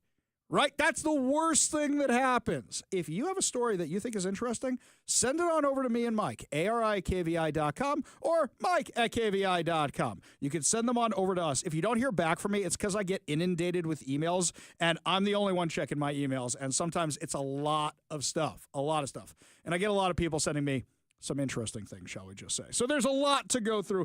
I send Mike my emails from time to time. Guys, yeah. Anywho, you got a story you want us to take a look at? Send it on over, and we will take a look at it. This one got sent to me by one of our listeners, by the way. They know that I cannot stand the Council on American Islamic Relations. It's not because they're a Muslim group. It's because they're affiliated with Hamas and they're a terrorist group. And we know that the CARE organization here in Washington has been responsible for a lot of the anti-Semitism targeting Jews. And they don't hide it. It's all around. They talk about the walkouts. They talk about the Free Palestine nonsense. Well, now, the New York Post has an exclusive article saying that $7.2 million in taxpayer money granted to a Muslim nonprofit with ties to Palestinian terrorists has reportedly disappeared. The Intelligent Advocacy Network, a California-based nonpartisan advocacy group, called for an immediate investigation into the Council on American Islamic Relations, California chapter, use of funds, and sent a complaint to the Department of Justice last week. According to the watchdog group, the money was given to the chapter supposedly to help resettle poor immigrants in California between 2022 and 2024. During the Biden administration. Who do you think the terrorist-tied organization was resettling in California? You guys jump to your own conclusions there. But the over $7 million was sent to Care of Greater Los Angeles and not to Care of California, which is not a registered nonprofit, therefore not eligible to handle charitable donations. The complaint stated these subgrants from Care California to Care chapters raised serious legal concerns about whether Care simply shifted more money to itself. Care Los Angeles reportedly divided the federal grant and subgranted to other groups, including Care's chapters in San Diego and San Francisco, which are also not registered with the IRS. You know, I think we call this money laundering, don't we? Doesn't it sound like money laundering to me? That's what it sounds like to me. So, Julie Marzuk, who's a founding member of IAN, told the New York Post there's no transparency. This is part of a consistent pattern from Care to muddy the waters and limit the public's ability to track the money. The watchdog group has also asked the federal government to revoke Care California's accreditation, which it requires to receive grants under the Justice Department's refugee program. Let's not forget that Care was involved in the Holy Land Foundation. The Holy Land Foundation used to be the largest Muslim charity in the U.S. before it was realized that they are sending money to terrorist organizations, and Care was listed as an unindicted co-conspirator. Why do these guys still even have a nonprofit number? It's absolutely insane. Speaking of insane, my friends, when we come back, our friend Julie Barrett, who's very sane, not insane, will be joining us to give us the latest information on the insane bills that are coming your way in Olympia this session that the Democrats are working on right now. You're listening to the Ari Hoffman Show on Talk Radio 570 KVI.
Well, my friends, the never-ending legislative session continues. That's right. We're only about halfway through this thing. It's going to go on through April, which is just mind-boggling to me.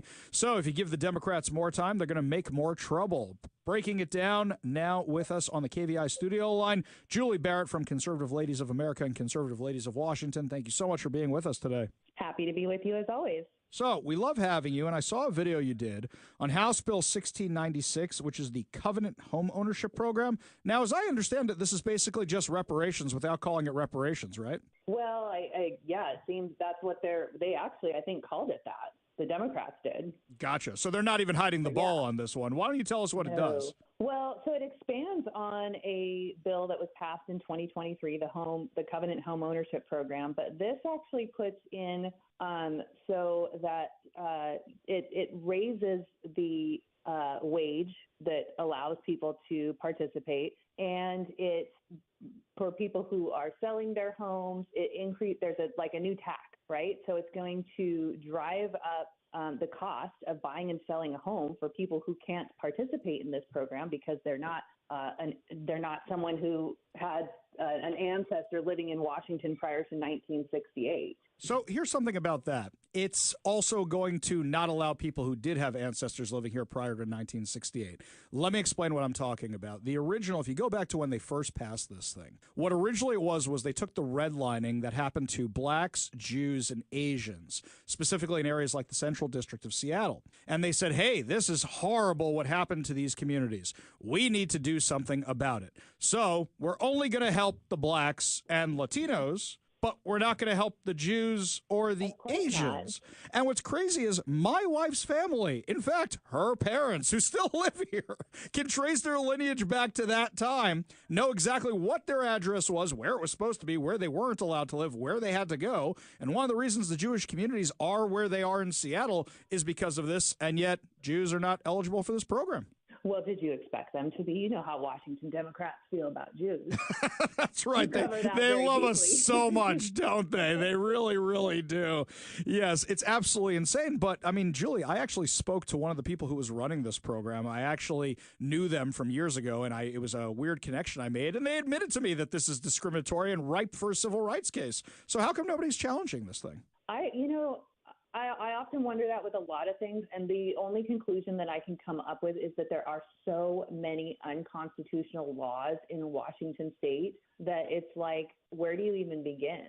And, that's time. It's a lot of money. And I don't know. I don't know if people just don't have the bandwidth to take it on. But I don't see any other way to change it outside of the whole system just collapsing. Yeah, and I'll say this. I mean, look what the left is doing to Donald Trump. Every single thing they don't like, they sue over. And we're not as good at that as we should be, because that's the problem. And I think they know that, which is why they keep challenging everything in court. So if you want to say no to this Covenant Homeownership Program, which is basically reparations, you call the legislative hotline at 1-800-562-6000. That's 1-800-562-6000. And say no to House Bill 1696. Switching gears for a minute over to House Bill 1321. As I understand it, Governor Bob Ferguson doesn't want any other National Guard in Washington state. He claims it's about militias, so you think it's the Proud Boys or whatever else it is. But really what this is he doesn't want the federal government sending anybody to secure the border. Do you read it the same way? Absolutely. And I think if there was some kind of civil unrest similar to, what we saw in 2020, I think he would be able to say that he didn't want anyone to come in from out of state to do that. Now, I don't know if you are aware of this, but the Daily Signal came out with an article at the beginning of this week. There's a whole Democrat governors coalition. They're all trying to do something similar to House Bill 1321. It sounds like most of them are doing it through executive order, but legislating something like this is even worse than an executive order because it's not as easy to just overturn it. Right. And I think that a lot of people should be asking the motives behind this. What motive would a governor possibly have for not wanting to use the National Guard? Well, let's see. Number one, like Julie just said about the rioters and fun in 2020. But number two is they don't want the border secured. Why wouldn't they want the border secured? And, Julie, I think about Israel, comparing it to the United States for a second. Their politics are very different than ours. They have like a 50-party system. But the one thing they all seem to agree on is national security. They all agree there should be strong national security. They disagree on how to actually go about it. That's the internal fighting. But they all agree on strong national security. So you're starting with a place where you start from. How can you actually make any compromises, make any deals with a party that says, screw America, let whoever wants to come here, even if it means murderers, rapists, drug dealers, child traffickers, whoever? Yeah, I don't think you can. And I think with the election of Donald Trump in November, the American people made very clear that they wanted him to secure the border, because that's really the main thing that he ran on. And I think that's why you saw so many people who would maybe have been unlikely to vote for Trump in a previous election. They have seen the effects of having a wide open border, and nobody wants it. It doesn't matter. It supersedes political parties. Yeah, I completely agree. And look at all the danger that they caused because of it. Julie Barrett from Conservative Ladies of Washington and Conservative Ladies of America. Julie, if people want to subscribe to your newsletter, find out more about you guys, watch your videos, what's the best way for them to do it? They can head over to our website, conservativeladiesofamerica.com, and they can also find us on all social platforms as Conservative Ladies of Washington or Conservative Ladies of America. Julie Barrett, the Florida woman herself, joining us to discuss the insanity here in Washington, which I know a lot of you want to escape from, but I'll tell you, my friends, I keep fighting every single day because I kind of like my house.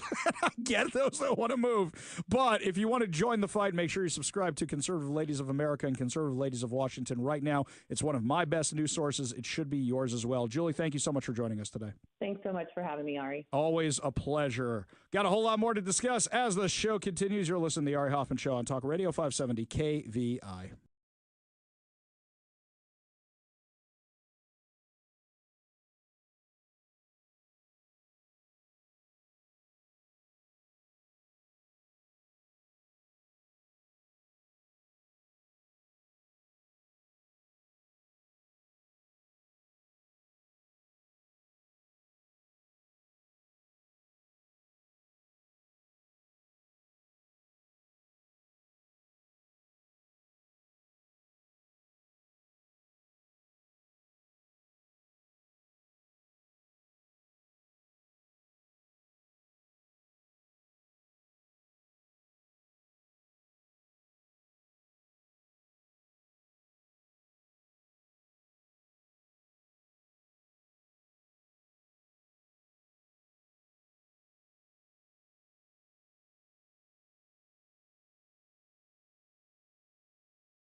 Welcome back to the Ari Hoffman Show. Just a reminder, you have just over 10 minutes to enter the keyword on our text line.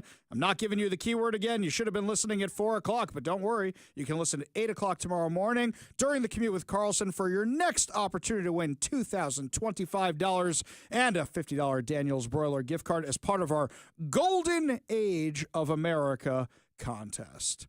Well, switching gears over to Tesla for a minute, do you know there's a new website that is out with a Molotov cocktail cursor? That means that little arrow on your computer screen.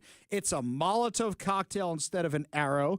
I haven't seen garbage like that since the 90s. You remember when you used to theme out your computer? My brother had Top Gun as his theme. And I remember, I can't say this word on the air, but I remember that anytime he got an error message, it would go, "Damn it, Maverick." That was his error. It was pretty entertaining. But anywho, so this doxing website is giving out addresses of Tesla owners. So wait a second. There's liberals that own Teslas, you morons. You're giving out the addresses of all these people. Should be a pretty simple thing to figure out who owns this website and prosecute them for the fullest extent of the law, right? This is absolutely insane. They're encouraging you to go destroy Teslas. They're encouraging you to go vandalize Tesla dealerships. It'd be one thing if they were Tesla dealerships and service centers, which would still be awful, but anybody who owns a Tesla, how'd they get that information, by the way? What did they hack? I have a question about that, too, about how they got this. By the way, the left is completely unhinged. It's not just some random troll on the internet. Do you remember when, was it The Stranger? Seattle Times? One of those outlets, I forget, I think it was The Stranger. I want to say it was The Stranger, but don't quote me on that. They gave out the addresses of all the Trump support donors, all the Trump donors in Seattle. I remember that. There's like an old man who goes to my synagogue who gave Trump $25. And he's like walking around with an air tank. And they put up his address. This is ridiculous, by the way. So, somebody else who's ridiculous with this stuff? Jimmy Kimmel, who basically did the whole, I'm not going to tell you to go do something to a Tesla, but I'm going to tell you to do something to a Tesla. Down other than the stock market for a change. Our co-president, Elon Musk, sent a SpaceX vehicle to bring the astronauts back, and when they landed, he fired them immediately upon landing. Tesla stock is way down, almost disastrously so. People have been vandalizing Tesla vehicles, new Tesla vehicles. Please don't vandalize, don't ever vandalize Tesla vehicles. And so... Stares right into the camera as a you better not do that kind of thing. Yeah, not cool, guys. Not cool. I have a question. Yes, I've been thinking about this since we've been talking about that clip we played from Tim Walz where he's talking about, unbadging your Teslas, and we talked about bumper stickers and all this other stuff. When did this paradigm shift? I must have missed a memo. I think I fell asleep or something like that because who drives Teslas? Exactly. Do you drive a Tesla? Most certainly not. How about no? How about no? Do I drive a Tesla? Does anybody that works at our radio station drive a Tesla? Except for that other person that I talked to that probably works somewhere else in the building. Yes. I'm losing the thread. I'm just saying that I don't understand this masochism where they're targeting themselves. Yes. Which is really crazy. Conservatives don't drive Teslas. Well, it's self-immolation, too. They like lighting themselves on fire. Oh, like my this. God. That's yes, what it is. That's what it is. That's exactly what it is, right? I get if you're Sheryl Crow or whoever it is and want to give up your Tesla. Fine. I even understand the Alyssa Milanos who want to trade in your Tesla for Volkswagen because you think Elon Musk is a Nazi. I'm never going to let that one go. That one's just too good. But I get that. But this is okay. A rumor, do you remember the band Live in the 90s? Sure, Lightning Crashes, sure. So this rumor goes around the Jewish camp I went to when Lightning Crashes was big, and we all owned the CD. And I remember kids are taking the CD and lighting them up, smashing them in half, and I go, guys, you already own the things. Why don't you just go exchange them for a different album or something? We have the swaps and all the stuff you can do at the different record stores and whatever. Why don't you just record stores? You remember those? May they rest in peace. You can do that. Instead, you're just smashing. Use them as a coaster. Hang them from your rear view mirror of your car. Remember when people did that? It was really stupid. You can do these things, but smashing them, you're only hurting yourself, you morons. Now, the government isn't taking this. Pam Bondi said it's going to be investigated as domestic terrorism, and press secretaries today had some very strong words to the people who are vandalizing the Teslas. On Tesla, there's a website that's trying to dox Tesla owners across the country and saying they're only going to take down personal information when people show that they've sold their cars. What's the administration going to do about that? I haven't seen that website, but we certainly think it's despicable, the violence that has taken place against Tesla, the company, its employees, and also just Americans who have chosen to drive an electric vehicle. Many of them are Democrats, by the way. Democrats were big supporters of Tesla and of electric vehicles until Elon Musk decided to vote for Donald Trump. So we would like Democrats to also come out and condemn this heinous violence that we have seen, and I believe the Attorney General has said she's investigating these incidents as acts of domestic terrorism. Which rightfully you should. They should have done this. By the way, Trump administration should have done this in 2020 with burning down buildings and stuff. Should have done the exact same thing. I like how now this Trump administration knows how to use the levers of power, which is excellent. I love this Trump administration. This is my favorite administration of my lifetime. But you know the switch? Mike, you asked about the switch. Like, when did this happen? Consider this for a second. If the vaccine had come out while Trump was president, remember the lead up to that during Operation Warp Speed? No, we're never going to take Trump's vaccine. He's bypassing safety regulations. And then the second Joe Biden's in office, you must take the vaccine or you're fired. You see this turnaround? You see this switch that happened? And by the way, Republicans too. Yeah, we're going to take Trump's vaccine because Trump did it. No, we're not taking the vaccine. We don't trust that thing. Now, at least most Republicans were morally consistent and said, you're rushing this thing into production. I don't want to take it regardless of who's doing this. So you're watching that happen in real time with the Teslas. It's amazing. You now have conservatives going out and buying electric cars to support Tesla, and you now have a whole bunch of people who are lighting their own Teslas on fire. It is literally auto self-immolation. See what I did there? Okay. All right. Little lame dad joke. It wasn't even that good. It's good. I didn't deserve the rim shot on that one.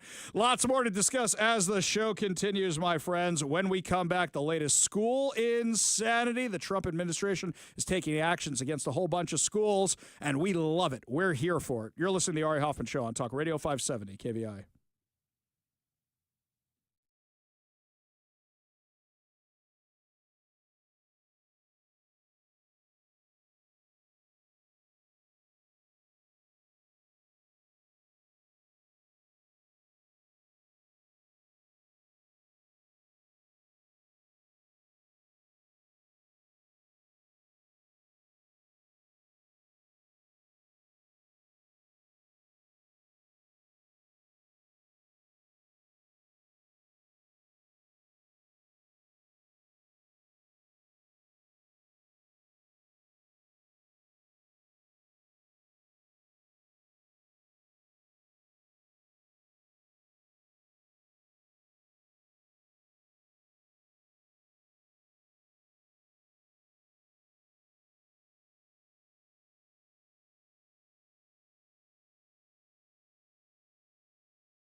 Welcome to the Ari Hoffman Show on Talk Radio 570 KVI, your home for the politically homeless, streaming live at KVI.com and on the KVI app. If you want to be part of the most dangerous show on the airwaves, call or text the Warrior Injury Law Studio line at 206-421-5757. That's 206-421-5757. Coming up at 5:45, your chance to win fantabulous prizes, including a $50 Daniels Broiler gift card and tickets to the Washington State Spring Fair. But before we get to any of that, earlier this morning, the Trump administration paused $175 million in federal funding to the University of Pennsylvania over its inclusion of transgender, no Fox News, I'm not doing that, over its allowance of boys and girls sports. I'm not using the terminology. I'm not.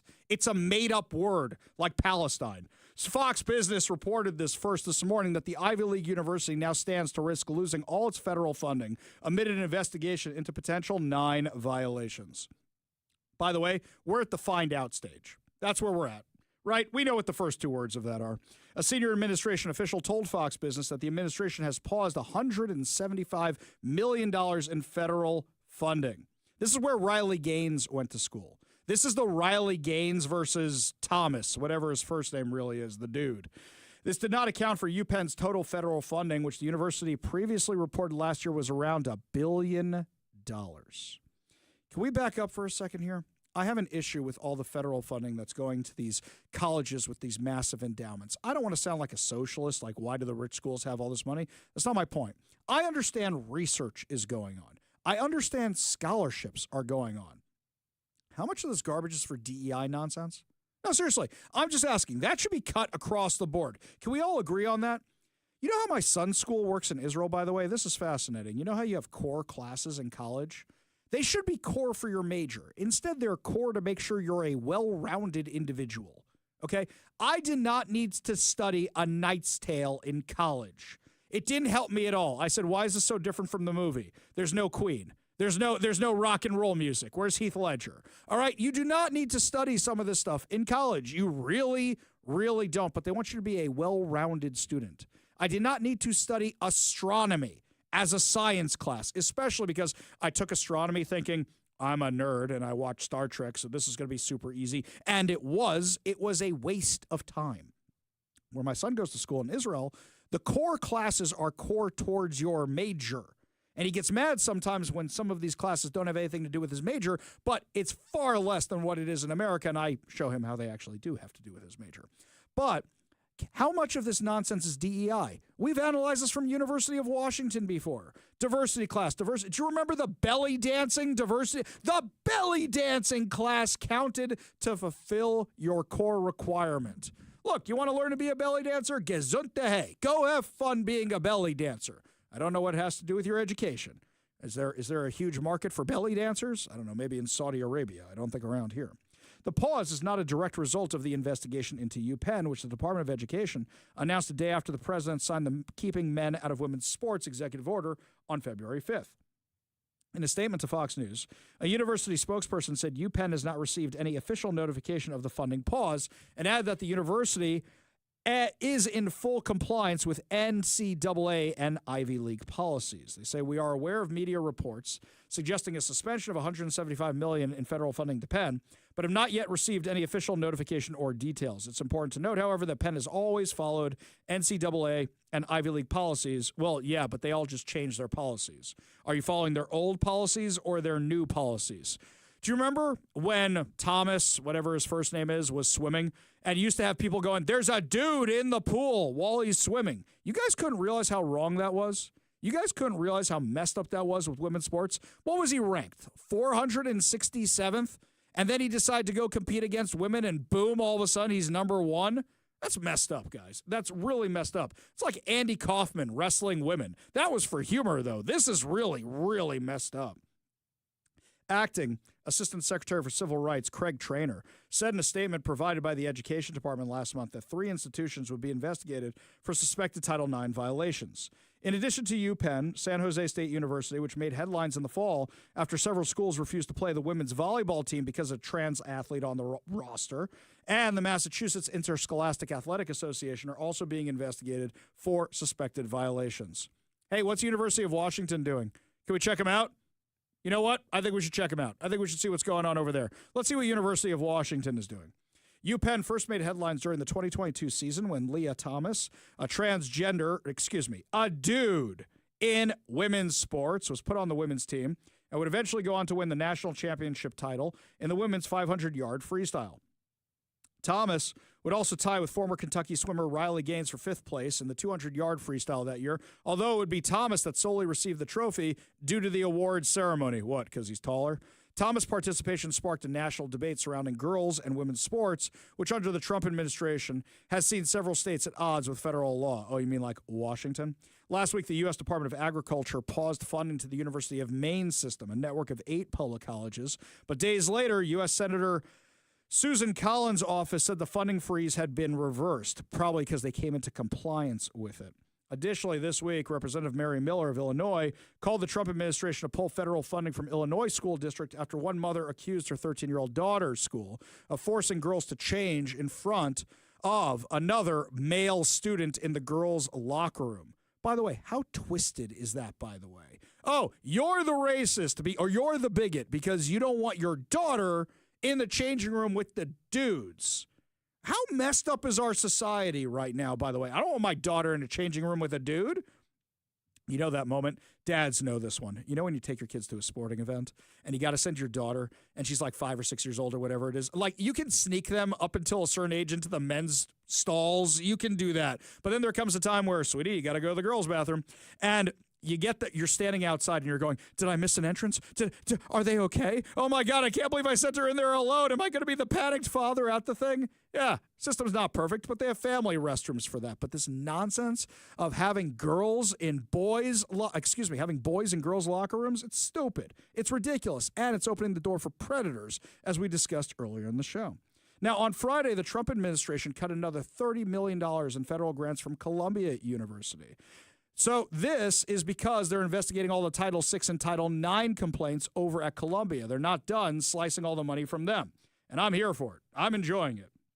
According to the Washington Free Beacon, the $30 million in grants came from the Department of Health and Human Services, which took action as a member of Trump's anti-administration's Joint Task Force to combat anti-Semitism. Speaking of that, by the way, we have an exclusive story that just broke right before the show started about a school district right nearby that's now being targeted by the Trump administration. So here's a story you're not going to get anywhere else. Talk Radio 570 KVI, an Ari Hoffman Show exclusive. The U.S. Department of Education's Office for Civil Rights has launched an investigation into a Washington State school district on allegations of ignoring and enabling rampant anti-Semitism. This is the Lake Washington School District, and I want to thank Katie Daviscourt from the Post Millennial for her help with the story, which is located near Seattle, has been accused of fostering a hostile environment for its Jewish students since the 2023 Palestinian terror attacks on Israel. Jewish students have allegedly been targets of slurs, threats, and physical violence. The school district has reportedly refused to intervene and, in fact, in many cases, promoted it, promoting the walkouts, letting these flyers stay up in the building. The investigation follows a federal Title VI complaint filed by Stand With Us legal arm. Stand With Us is an Israel advocacy group locally against the school district. According to the legal organization, the lawsuit was filed after the Lake Washington School District failed to address the issue after receiving multiple incident reports, which allowed a hostile environment to persist. Educators have also been accused of teaching biased content surrounding the Israel-Hamas war in their classrooms. The complaint details numerous anti-Jewish incidents that have occurred within the Lake Washington School District, including threats of violence and physical assaults against Jewish students, anti-Semitic slurs, such as dirty Jews and the K-word spewed at Jewish students, disruptive anti-Israel protests during school hours, the use of anti-Semitic classroom curricula approved by school leadership, and disregarding the fear of Jewish students in the district. Quote, "It is no surprise that a hostile environment was able to proliferate within the Lake Washington School District when looking at its leaders' lack of remedial action in the face of clearly reported anti-Semitic harassment and discrimination," said Stand With Us set off legal senior counsel Jenna Statfield Harris in a press release. Can we take a pause for a minute here? If they're doing this to the Jews, what are they doing to the conservatives? If they're doing this and allowing this insanity to happen to Jewish students, you bet they're doing the DEI stuff also, because this is a byproduct of the DEI stuff. If they are doing this to the Jewish students, they are doing this to other people on campus, guaranteed. Are they discriminating against the Asian students as well, which they probably are, because Jews and Asians always go together because they don't count in the intersectional scale for the left? For sure they are. This is guaranteed just the tip of the iceberg. Now, we've covered the stuff they've had around here. The school district admitted in April of 2024 in an email that hate speech and discrimination towards its Jewish students was occurring during anti-Israel walkout events. However, they didn't take any action whatsoever. So, recently the Trump administration announced that blatant anti-Semitism would no longer be tolerated at U.S. public institutions. Several actions have been taken by the administration, such as threatening to pull federal funding for universities that have allowed anti-Semitism to run rampant on campuses like at Columbia. Now, hang on a second here. Mike, do you have an egg timer? Do you have an egg timer in there somewhere? Okay, we'll just use the big digital pretty clock up on the wall. We don't need the egg timer. How long do you think it's going to be until Nick Brown sues to stop this? How long do you think it's going to be? Seconds, minutes, hours, or are we going to see a press release tomorrow morning? Guaranteed. I can't wait. I think it's going to be tomorrow morning as well. Tell me what you think, when it's going to be. How soon do you think it's going to be until Nick Brown files something to stop this? Just watch. It's going to be tomorrow morning. That's what usually happens with these things. Text it in, 206-421-5757. That's 206-421-5757. I do love the moral clarity that is coming out of this administration about how they are not going to tolerate any of this nonsense anymore. They're not going to tolerate the anti-Semitism. They're not going to tolerate boys in girls' sports. They're not going to tolerate men in women's sports. Here's Caroline Levitt. A mom whose daughter was forced to change in a locker room with a biological male at school filed a complaint with the DOJ. How will the Trump DOJ deal with violations of President Trump's orders protecting women and girls like this? I would defer you to the Department of Justice on that specific case, but the president has made it incredibly clear that it is the policy of this administration that there are only two genders, male and female, only two sexes, rather, male and female, and that we are not going to tolerate such behavior by men pretending to be women. The president will continue to strongly stand for the rights of women and girls, not just in sports and on athletic fields, but also in private spaces like locker rooms and bathrooms. Boom. Boom. Moral clarity. We're not going to tolerate men pretending to be women, which is exactly what they're talking about here. Meanwhile, over at the Center Square, they're reporting that Political Action Committee Let's Go Washington introduced a second initiative on Monday to protect parents' rights by repealing House Bill 1296. Now, we know that Republicans fought valiantly but didn't have the votes at the end of the day to stop the Democrats from messing with the Parental Bill of Rights initiative that you all worked so hard for last year. And you know what really bothers me is the sliminess of all this. So let's go through what happened for those of you who may be new to the show. So what happens is Democrats passed Senate Bill 5599, which is the one that basically allows state-sanctioned kidnapping of your child. They don't have to tell you anything about your kid. If your kid is 13 years old, that you have to ask your kid for their medical information. And they were tired of schools concealing things from the parents, transing the kids without the parents knowing. So he said, enough is enough. Parents have rights. This thing was overwhelmingly popular, and out of the 7 Let's Go Washington initiatives, it got the most signatures, and it had bipartisan support. The Democrats did not want this on the ballot in the fall because they knew parents would show up and possibly vote down the other initiatives. So what they do, they passed it last year. They voted to pass it, thinking to themselves, we can always mess with it later. Chris Rakedahl refused to comply with it in the time that it was law until he was forced to by a court, and I bet you he's still not complying right now. He's probably just waiting till Ferguson signs this thing, and then he can say, I don't have to comply with any of this, creepy Chris Rakedahl. He's not going to do any of that. So this was very disingenuous. They're liars, let's put it that way. The Democrats think they know how to raise your kids better than you. So, once again, Let's Go Washington has to do its thing, and I'm going to throw out my challenge again. The initiative for the Parental Bill of Rights the first time got 500,000 signatures. You need a mandate this time. 500,000 is not enough. I know 400,000 is all you need. We want 1 million. I want 1 million Washingtonians to sign this thing. Does that sound ambitious? Absolutely. But remember not too long ago, we were doing some fundraisers around here, Mike, and I said I want to double the number that we had before the show started and end it by the end? That's what I'm saying right now. When these initiative ballots come out, when you have the initiative forms, rather, when those forms come out, I want you to get them from everybody to sign these suckers. That's what we want to do. House Bill 1296 and Senate Bill 5181 are both aimed at modifying Let's Go Washington's Parental Bill of Rights, the Initiative 2081, which passed by the legislature last year.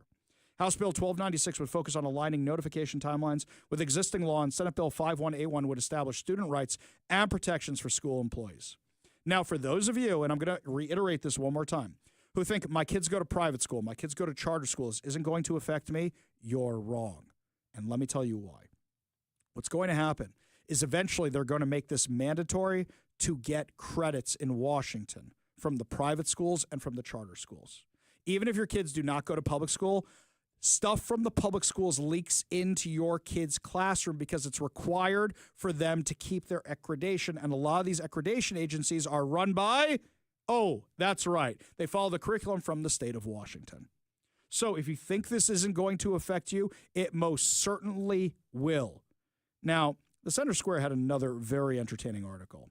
You remember when Senator Jamie Peterson, the Senate Majority Leader for the Democrats, made those really dumb comments about how if your kid's 13 years old, you don't have any rights, you don't get to decide anything, the 13-year-old person gets to decide what it is? Hang on. We've got some comments from him. What do we got right here? Let's see what's in the old computer files.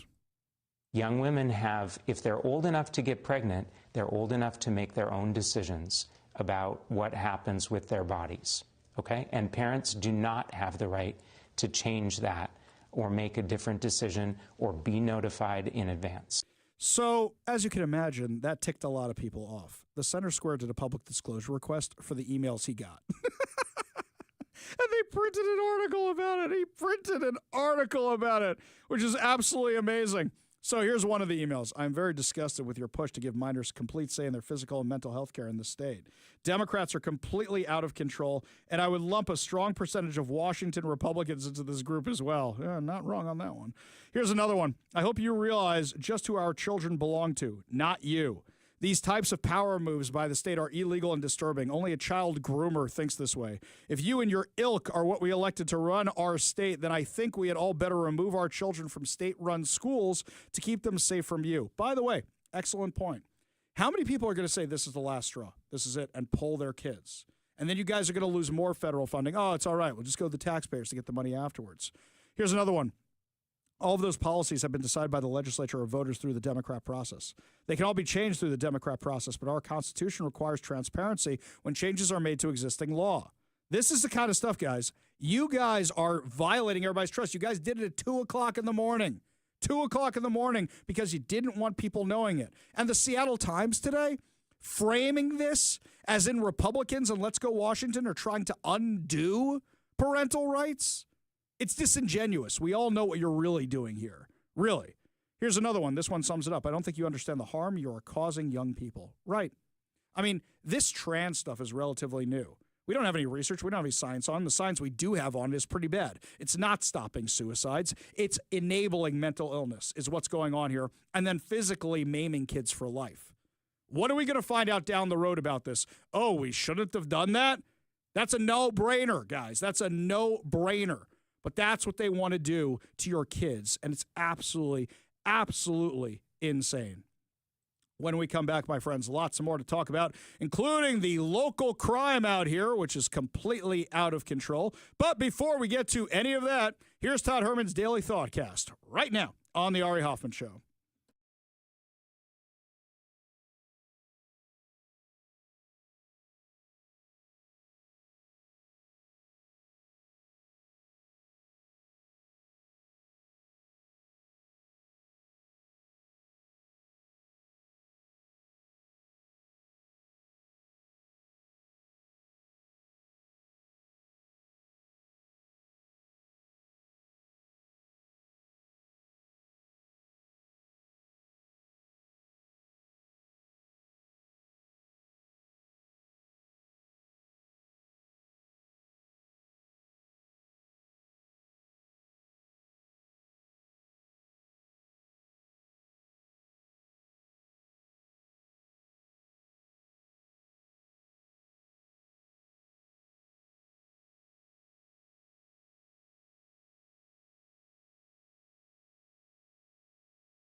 Welcome back to the Ari Hoffman Show, my friends. Remember, if you want to see this stubbly face as my beard grows back and this receding hairline as that hair runs away from my head, you can check us out on our live stream from our in-studio camera on Rumble, Facebook, YouTube, and, of course, over on X every single day. So, you know how Bruce Harrell keeps saying how crime's getting better around here? Yeah, I don't believe him. I'm just going to use this one story as an example. A man police say is responsible for over 20 bank robberies. What is this, the Wild West? What is this, the 1800s? Yeah, get Doc Brown in here. Is this a holdup? No, it's a science experiment. I'm like, what is this? What are we living in here? A man police say is responsible for 20 bank robberies throughout Seattle and King County has been arrested. The arrest took place on Monday afternoon following a months-long investigation by the Seattle Police Department's robbery and gun violence reduction units along with North Precinct patrol officers. The 42-year-old man allegedly began his spree in January, targeting multiple banks in King County, including 15 in Seattle. During the robberies, he reportedly used a note to demand the money while disguising his face with a mask and glasses. A breakthrough in the case came when SPD's latent print unit matched a fingerprint from one of the crime scenes to the man, which means he's a prolific offender, which means he has a record. I don't think you took it off his Hertz rental car. How long did they have the fingerprints when you were renting a car for? That was short-lived, wasn't it? Very short-lived. Yeah. I mean, I used to love when we were kids and they take us to the police station for a tour. Okay, kids, let's get your fingerprints in the system. We all know what you people are doing. We know what was going on there. On March 17th, robbery detectives received information about his whereabouts. After several hours of surveillance, they located the suspect on 15th Avenue Northeast. 42-year-old man has been booked in the King County Jail for the investigation of the robbery, and more charges are expected from the surrounding agencies. Plus, I'm sure once I get a look at his records, I think our buddy Casey, who's the spokesperson for the King County prosecutors, I think he sent a press release on this. I'm going to have to poll his priors and see how bad they are, because I assume there's a lot of them. So that's a 42-year-old man. How's crime going in the rest of the state? They believe in, letting the Utes out of jail and letting the Utes, earn their way back into society, and there's no such thing as a bad Ute. You know that, right? Enumclaw, Washington from Como. Washington State Patrol tracked down a stolen car on Friday, only to discover that the driver and passengers were all under the age of 15. 15. I always ask in these stories, where were the parents? But not every person has good parents. Trooper Rick Johnson reported that the car was seen driving erratically on SR 164 in the Enumclaw area. Right, because the kid has probably only driven Mario Kart before. Troopers found the stolen vehicle parked at a Texaco, subsequently discovered that the driver was 13. The driver was 13. And the four passengers were 11, 13, 13, and 14. The 13-year-old driver was pumping gas when the Washington State Patrol arrived, while the other teens were inside the gas station buying candy. They did not say if the teens were facing any penalties. No, let's just let them off with a warning, right? Let's let them off with a warning. We are all about criminal reform, justice reform here. We're just going to release everybody. I mean, after all, isn't that what Percy Levy said? He was the guy who was testifying about criminal justice reform just hours before he was arrested with enough fentanyl to kill a third of the people in Snohomish County. This is the guy whose sentence was commuted by Jay Inslee. He was granted clemency, by Jay Inslee. And Jay Inslee said, oh, look what a model he is. And the Democrats would use him as the poster child of criminal justice reform. And he was busted being a massive drug dealer, allegedly, in Snohomish County with handguns. Hey, Bob Ferguson, how'd this guy get a handgun? By the way, there is some audio that came through from our friends over at the Linwood Times that hours before he was arrested, he was testifying for criminal justice reform. Do you think that's maybe because he knew he was about to be arrested again? We have Percy Levy on the teleconference from the defense bar. And Percy, if you're with us. Yes, my name is Percy Levy, Percylevy.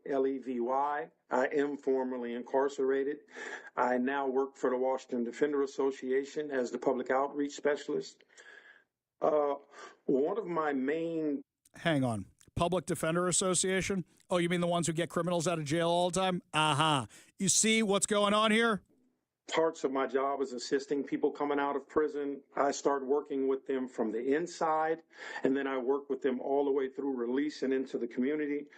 I think it's important for this bill to know that the majority of the people I work with have done 15, 20, 25, 30, sometimes 40 years of incarceration. We're out here as nonprofits and for-profits, trying to make sure we get these guys at the gate and give them the best opportunity to succeed that they can have. So that's why I personally think this bill is such a good bill if we can improve upon that. Well, thank you very much. Very informative comments, and thanks for the work you're doing, and congratulations on your successful transition there. So are there any questions? Here's my question. Wait, I got a question. That's for House Public Safety Committee Chairman Roger Goodman, Democrat. I got a question for the Democrat. Do you regret those comments now that the guy's in jail for having enough drugs to kill a third of Snohomish County? I'm just asking. Thank you. Thank you, Mike. Appreciate that. Also, I didn't realize we were dealing with a transition situation also. Congratulations on your transition. Are you now Ms. Levy? Are you Mrs. Levy? What's the situation here? Oh, very good. You know who likes to partner with Ms. Levy? Or I'm sorry, Levy, Percy Levy. Not going to be out of jail anymore, that guy. There you go. You know who likes to partner with him? Tara Simmons. Yeah. That's right. Tara Simmons. Here he was 2 months beforehand, testifying on a bill for Tara Simmons about getting criminals out of jail. There really is some horror stories about how these hearings go, the outcomes, and how long it takes to fix them. By the time you get to the courts to challenge the standard, you've already done the time. It's insignificant. Nothing's really going to change unless they took good time, and you're going to remain longer.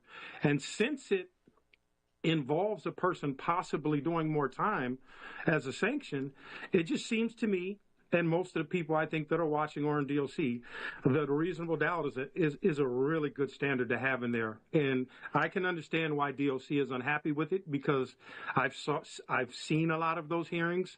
I've challenged outcomes. I've seen other people, and I can see why that they would not want that standard. I'll just leave it at that. But we're pro on the bill. Of course you are. Let's get as many criminals out of jail as possible. Serious question. How many criminals did he get out of jail or advocate to get out of jail that then went into business with him? That's something I want the answer for. I want to know how many other people he got out of jail that are accomplices in this case against him or were working for him. Lots more to discuss as the show continues, my friends, including more dumb comments by Chucky Schumer. It never stops with this guy and his desperation to stay relevant. You're listening to the Ari Hoffman Show on Talk Radio 570 KVI.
Welcome back to the Ari Hoffman Show. Just a reminder, coming up at 5:45, your chance to win fantabulous prizes, including a $50 gift card to Daniel's Broiler and tickets to the Washington State Spring Fair. Yeah, another reason to always keep your radio tuned to 570 KVI. Left on your dial, always right on the issues. You can also stream us at KVI.com, download the KVI app, and, of course, subscribe to us on whatever your preferred podcast platform is. There's a clip from The View yesterday. And we were so focused on this clip from The View about Chuck Schumer taking everybody's money and wanting to tax all the companies that I didn't even see this clip. I actually went back and watched the whole segment for the other stupid he said, and there's a lot of stupid in it. But luckily, somebody clipped the part of it I wanted for the social media. Here's the other fun thing he said. Trump the other day said about you, he used to be Jewish. He's not Jewish anymore. Now he's a Palestinian. Answer that.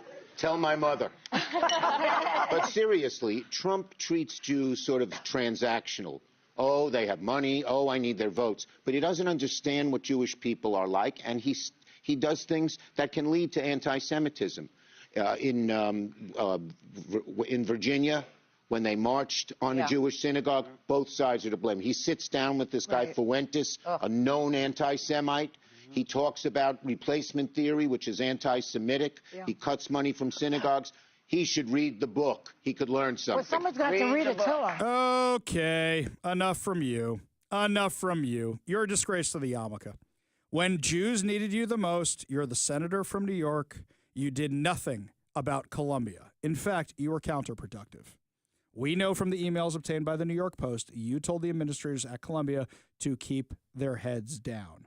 Now you're trying to be the expert on anti-Semitism? Dude, I saw when you went to synagogue. I saw the pictures that you posted as a PR stunt to try and recover your reputation. You were doing everything wrong. Believe me, I know. I'm pretty good at this. So enough of this nonsense. President Trump is one of the best advocates for Jews in American history. In American history. And then you go and use an anti-Semitic trope? The dude's grandkids are Jewish. Are yours, Chucky? I have that question. I just have that question. What's the difference between Donald Trump and Chuck Schumer? Donald Trump's got Jewish grandkids. But exactly. That's what it is. Give me a break, Chuck Schumer. I'm tired of this nonsense. Absolutely tired of it.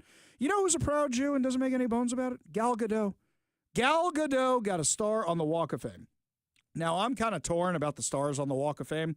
I think it's nice when you're invited to have one, but you know you have to pay like $25,000 a year to upkeep your own star. So is it, you know what it's like? It's like when you were a kid and used to get those ads. Do you want to be in Who's Who of American high school students? Do you want to be in Who's Who of American college students? I get that it's nice to be honored. I get that. And I like that it's Gal Gadot, even though she's a liberal. We agree on like one thing, and that's Israel has the right to defend itself. But we did get some fun audio out of this. So, of course, Vin Diesel is there because Gal Gadot got her start being in the Fast and Furious movies as a former Mossad agent who's working for a drug cartel. Okay, whatever. But here's Vin Diesel saying, of course, that she's part of the family. 2 minutes, really?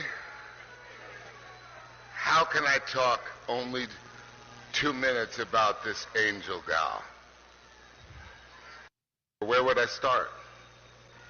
Or how deep would I go?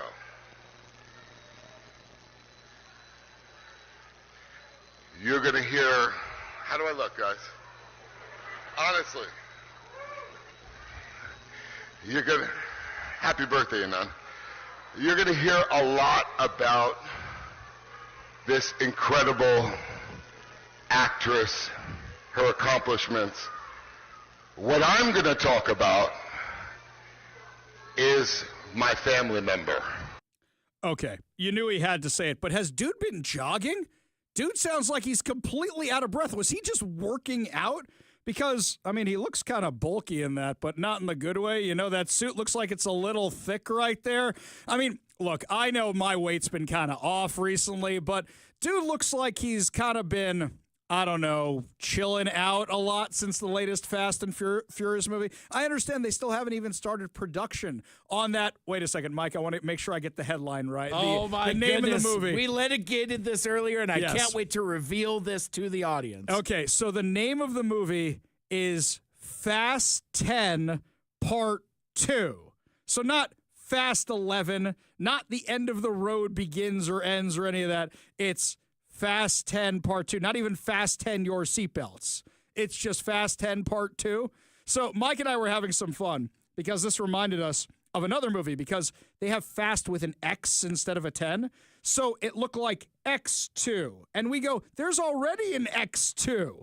In fact, we have a Wolverine in the X2. We've got all this other good stuff in the X2. And then we ask Grok to start making us images. And what does the X2 do? They give us one that says X2 United, even like it's the X-Men movie. Mike, these are very stupid titles. Yeah, real dumb. So we should go with my title of it is Fast X-2: X-Men United. That's the name of the new Fast and Furious movie. I like that. Very good. That's what we're going to call it from now on. I wanted Fast 10 Your Seatbelts, but no Fast 10 Your Seatbelts. That was your other good one, Mike. Mike, that's your best Mikeism ever, was Fast 10 Your Seatbelts. I quote it to everybody because it always gets a laugh. Oh, you would have liked this. So I'm at a meal with some family friends of ours, and their son asks me about Fast and Furious. And what do? I give my version of the summary of all the Fast and Furious movies. Well, see, first, there's The Fast and the Furious. Then there's Too Fast and Too Furious. Then there's The Fast and the Furious Tokyo Drift. Oh, wait, back up. I was doing this with commentary. So it was first there's The Fast and the Furious, the cars and butts of Los Angeles. Yes. Right? Like Honest Trailer says. Yes. Right? Then there's Too Fast and Too Furious where... Well, okay, all right, let me stop you there. It's not Too Fast and Too Furious. It's just Too Fast, Too Furious. Right. Though, if they go to make a sequel to Too Fast, Too Furious, where like Tyrese finds another unremarkable white guy to hang out with, yes, that would be fine. That would be fine. It would be Too Fast and Too Furious. Exactly. And in this one, the guys who used to sell DVD players are now running money for a drug cartel as undercover FBI agents. Wait a minute. He was an undercover FBI agent in the first one. Yes. Okay. Making sure I got that. That's just ludicrous. Yeah. I see what you did there. Oh, we could spend a whole segment on this, but you know what? I got prizes to give away. Only good news to wrap up the show. Your good news giveaway, your good news headlines, your chance to win a $50 gift card, plus so much more. You're listening to the Ari Hoffman Show on Talk Radio 570 KVI.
It is time to feel good as we wrap up another amazing episode of the Ari Hoffman Show right here on Talk Radio 570 KVI. And before we get to our good news giveaway, got a unique good news headline for you. So I believe that C-SPAN has one fan. The rest of us get clips for it for political shows and for what we do in the business. But they have one true fan. And that is our friend, Northwest News Radio's senior political reporter, Jeff Pojola. He's got the C-SPAN water bottle, the C-SPAN hat. He loves his C-SPAN. He really, really does. So today is C-SPAN's anniversary, which I think he's the only fan of. But he did a little tribute to the C-SPAN. Now, there's something in this that I can't wait to discuss right after I play this clip for you. Give a listen. Some people might call it the most boring network on TV, a reputation that certainly wasn't helped by having its first ever speaker be a little-known representative from Tennessee by the name of Al Gore. Mr. Speaker, on this historic day, the House of Representatives opens its proceedings for the first time to televised coverage. This from March 19th, 1979. From this day forward, every member of this body must ask himself or herself, how many Americans are listening to the debates which are made? The answer to that question has never been a lot, at least when judged by TV ratings, but that wasn't the point. The solution for the lack of confidence in government, Mr. Speaker, is more open government at all levels. C-SPAN was created to be a public service, broadcasting wall-to-wall, unedited coverage of the federal government, then primarily focusing on the House of Representatives. Now, over the years, C-SPAN expanded to include coverage of the Senate on C-SPAN 2, as well as White House and court proceedings on C-SPAN 3. And it even started airing call-in shows like Washington Journal, on which the American people could voice their own opinions. I've been watching you guys since the 1980s, so this is really a thrill, and I'm very nervous, so bear with me here. And it picked up a few superfans along the way. Is this Cher? Yeah. Thank you for calling in again. This is the second or third time you phoned in. Yeah, because, I know that I'm an entertainer, and I know that I'm from Hollywood, and I should have no conscience, but, I'm an American. Today, the network includes multiple cable channels, a robust website with an archive going back decades, and even a radio station and an iPhone app. Now, I know I sound a bit giddy about all of this, but then again, I am a political nerd. And my nerdiness wasn't lost on our former colleague, Elisa Jaffe. You watch C-SPAN like I gobble up Netflix. I don't get it. But just because I don't get it doesn't mean it's wrong. It's just, it's weird. But hey, at least I'm in good company with Cher. So, happy birthday, C-SPAN, and here's to another 46 years. Jeff Pojola, Northwest News Radio, 97.7 AM 1000. So what's funny is Jeff is all giddy, as he said, about the anniversary of C-SPAN. And he comes over to me and Mike, and he goes, guys, it's the anniversary of C-SPAN today. Little C-SPAN trivia for you. Do you know who was the first person ever to speak on C-SPAN? And what did I say, Mike? Mike can check me on this. You said something like, well, who is the most boringest person in the history of ever? And Jeff kind of goes like flat mouth emoji for a second. He's like, Al Gore. Yeah. and I'm just sitting there laughing my face off. That's exactly how it happened. Before I forget, your chance to win fantabulous prizes today. We are giving away a $50 Daniels Broiler gift card. Daniels Broiler has been a Seattle favorite since 1980. Features USDA prime steak and other specialties, including chicken and fresh seafood, as well as a selection of high-end spirits, wine, and cocktails. Daniels Broiler is open now in Bellevue, downtown Seattle, Leschi, and South Lake Union with dine-in, takeout, and delivery. Check out danielsbroiler.com to reserve a table, place your takeout, delivery order, and more. We're also giving away a copy of 7 Steps to a Successful Retirement and the bonus Little Red Book of Retirement by Brian Evans of Madrona Financial and CPAs. Learn how to design your retirement to support your quality of life for 30-plus years. From Brian Evans of Madrona Financial and CPAs, a local company working to help you grow deep financial roots so that future financial storms don't blow your life savings away. Visit madronafinancial.com for more information and discover how you can create a rooted wealth plan today. Last but certainly not least, we are giving away 6 tickets to the Washington State Spring Fair, April 10th through 13th and 17th through 20th. The Spring Fair spans 2 fun-filled weekends, bringing together all the joys of the season with animals, rides, free entertainment, and delicious food. Get your tickets now at thefair.com. All you have to do in order to win these fantabulous prizes is be caller number 10 at 206-421-5757. That's 206-421-5757.